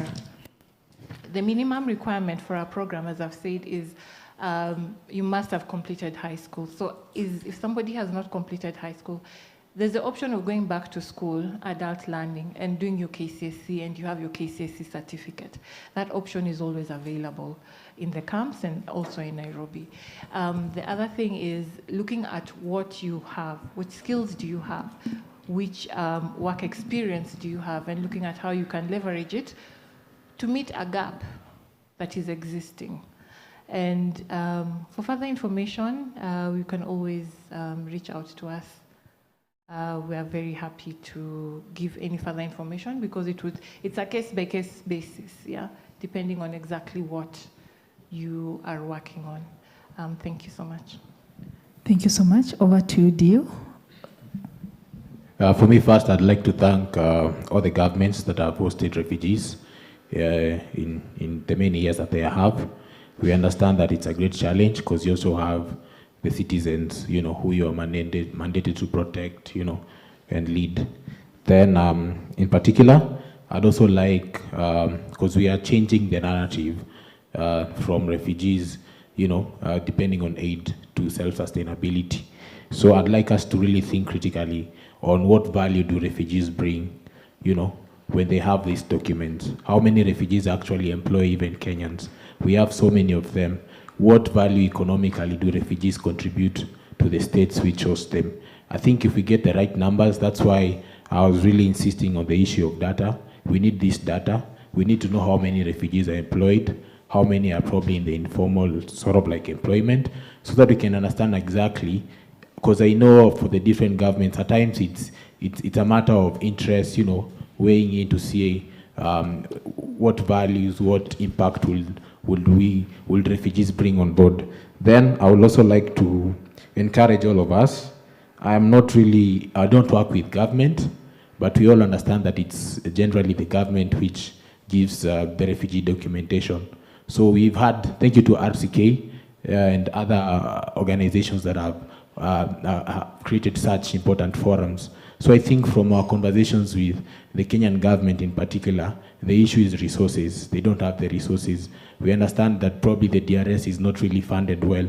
So I think if the main issue is documentation, I don't want to say that I'm an advocate of government, but if that is really the issue, then how do we bring our heads together and help government even in resource mobilization and funding, so that they can clearly move from this phase of documentation, so that at least by 2028, we are not speaking of documentation. We have another issue that we have to solve. Thank you so much. And for refugees, let's keep on speaking. Our voices matter, and the more we speak, the more we are heard. Advocacy is hard. It takes time. At times you have to be really diplomatic to survive, but that's the way. Asanteni. Thank you so much. Thank you so much for this opportunity and for hearing me. I think for me, we've been singing documentation, all the challenges all the time. My one recommendation is to DRS. Yes, the policies are there. We have good structures, but can we work on the ground? Can we put all our effort into the staffing? Can we capacity build and raise more awareness in the offices that serve the refugees most of the time? And the other one is to, no one chooses to be refugee. So can we all have that Africanism? Like all the Kenya host 100% of the refugees they host we are all from East Africa. So can we have that Africanism in us? I'm really Pan-Africanist, so can we have that Africanism in us? Like we don't see refugee as someone from outside, from another world, or like they are some another world, but can we have that Africanism? Can we all think about the question the gentleman asked about anyone can be refugee at any point, at any time in their life. So can we have that intention to help someone? Because they say the service you give to people comes back to you in a ways that you never expected. And another, I don't know if I'm supposed to give feedback to Refugee Point, but in terms of the labor mobility, you guys are doing wonderful work when it's come to connecting refugees to the employment outside the country. But my main concern is the duration. Can we also hold accountable to the people employing refugees? Because there are those who are terminating contract last minute, they're having issues with visa, like someone have been waiting for 5 years or 6 years for the employment just to go to Canada, but then last minute you're told your contract is terminated with no clear reason. And then can we have that structure where we held accountable to people? Just don't do it for refugees, do it as a human. Think about how these people are traumatized. And then as UNHCR, and DRS, before we even accept refugees anymore, can we have social support to them, psychology, especially the counseling? These people have been through a lot. Before we even start judging them or they're lazy or this, can we try to understand what is this person suffering from? And another one is that, can we give refugees chance to represent themselves? Everyone should stop talking for refugees, because I was raised in Kakuma for the past 18 years. I understand how life is, and if I see someone in a higher level speaking about refugee challenges, they want to speak the way I experienced that. So can we stop the tokenism that is going around the NGOs and the government, that we should give these people, the refugees, the chance to represent themselves? They have their solutions. At this point, we should stop talking about challenges. We should talk about how can we come up with solutions. We should also stop thinking about labor. Can we encourage people to be entrepreneurs? Can we all have like this entrepreneurship mindset where like refugees have businesses in Kakuma, but then what is government giving back to them? They're taxed every time, but then are they being given back to, like, there have to be some appreciation at some point. So all I'm saying is that we have a long way to go, but all I'm saying is that I'm grateful to Kenya, and another one is about Shirika Plan. Can we also involve the host communities? Do they really want refugees to be integrated? Because the scarcity of opportunities, do host communities really want to welcome the refugees? Can we have that open discussion where like everyone is understood what they want and what they don't, instead of like just coming up with solutions that we think is going to serve the refugees? Thank you. Thank you. Thank you so much. I've taken all the bullets. But what I want to say is on digital and skills, your question and her question, I think we should come up with something like IFMIS, that's Integrated Information System, that we can now address any refugee who is having a skill, is where and is having a skill in which field. As Madam was saying, we could be having a skill in what do you call it, welding, but it's another kind of welding. So we should, if we have that one, we should come up, as we are seated here, these forums, we should create those skills so that we know those information management systems. The government will integrate, of course, because we have the labor information system. The same can be done for the refugees. Yeah, I think it's doable. Okay, the refugees, they have several challenges, and we are sorry for having that. This is a global problem, but Africa, they have a protocol. In fact, they say in 2020, will silence the guns. In fact, the guns are coming up. So it's a problem that we should advocate as Africans. We should not be having these things in the first place. But now that we have them, we still can solve them. Okay, about those people who have gone to school and you have the skills, I think this is the solution. You speak as you are speaking. Let's develop a system where you can be traced when there is need for you employment. I think that would help. And going forward, let's discuss and discuss and discuss more. Thank you. I just want to discuss about the digital hubs. I think it's a very good suggestion, but I just want to put a caveat that in Uganda we have most of our refugee settlements are in remote areas, and we don't have access to electricity, and some infrastructure is not as developed in urban areas. So it's a very good solution, but then we have the challenge of remoteness of some of the refugee settlements. Then I also wanted to talk about in terms for women, when it comes to training, it's very important to include the component of financial literacy, in particular bookkeeping, when we give them loans, because you'll find that some women are not knowledgeable when they receive money, but when you include financial literacy, and then the program is holistic. And then lastly, while I was at Refugee Law Project, we always ensure that even during English classes, there were daycare services for women who attended class, because some women would not come for classes because of daycare for their children. So when you make the program holistic, you'll find that there will be attendance. Thank you. Thank you so much for listening. A round of applause for our panelists as they go and sit down. A number of issues have been raised. Shirika Plan, integration, giving more opportunities to refugees to speak their story, lived experiences. Those are well noted. We do also have a team from RCK that are taking down the notes for this session. And as we continue this discussion, not to worry, we will get there. It's a journey of one step at a time. I would now want to call upon Mr. Philip from RCK. Karibu sana, Philip. Good afternoon.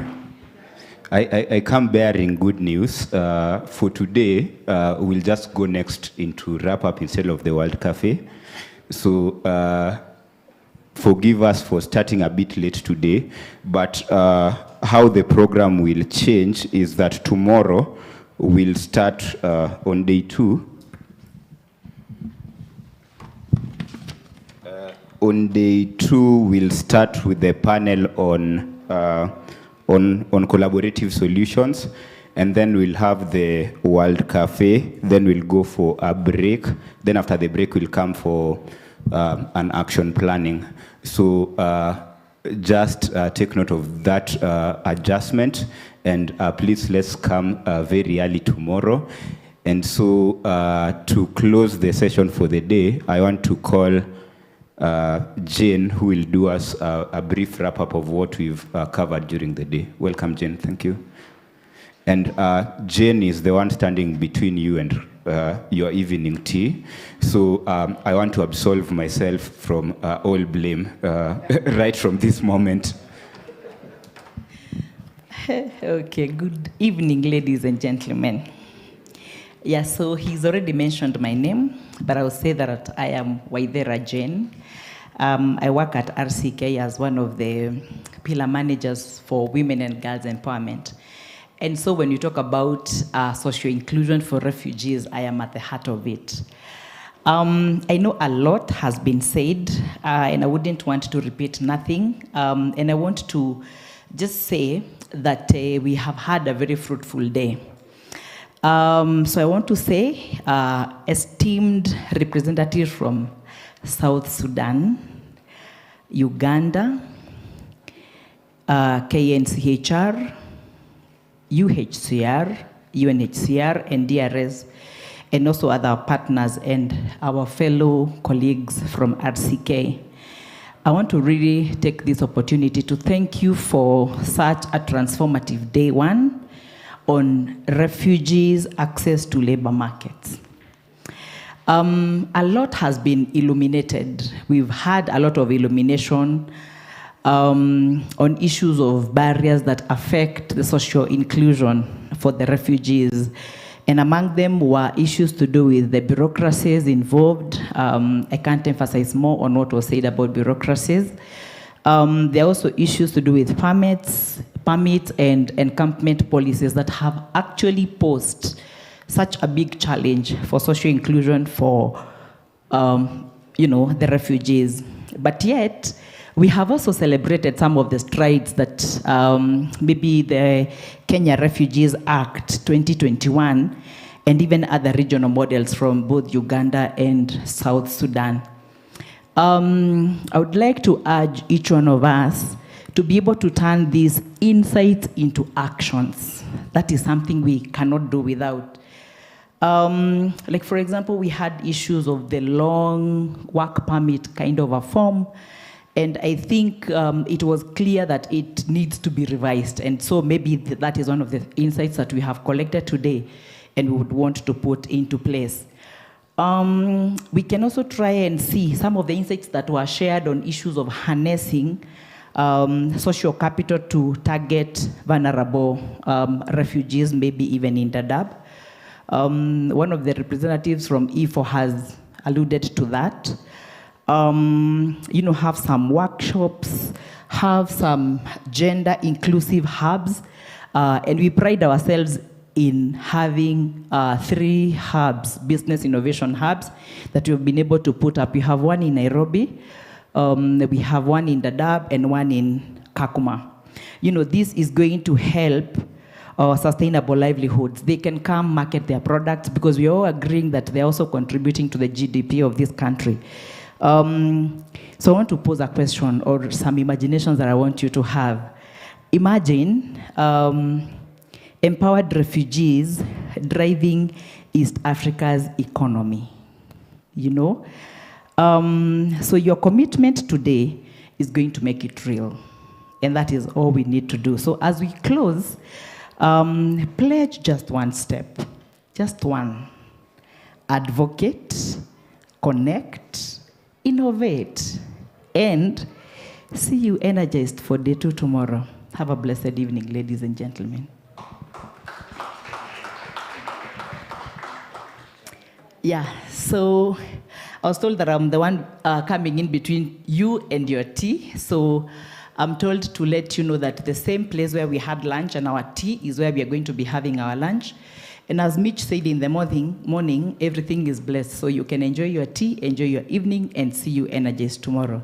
Thank you so much and have a blessed evening. Pod coming up just here. You can start changing your profile photos from the photos there. So as you go, make sure you download your smiles. Let's proceed for tea and see you tomorrow.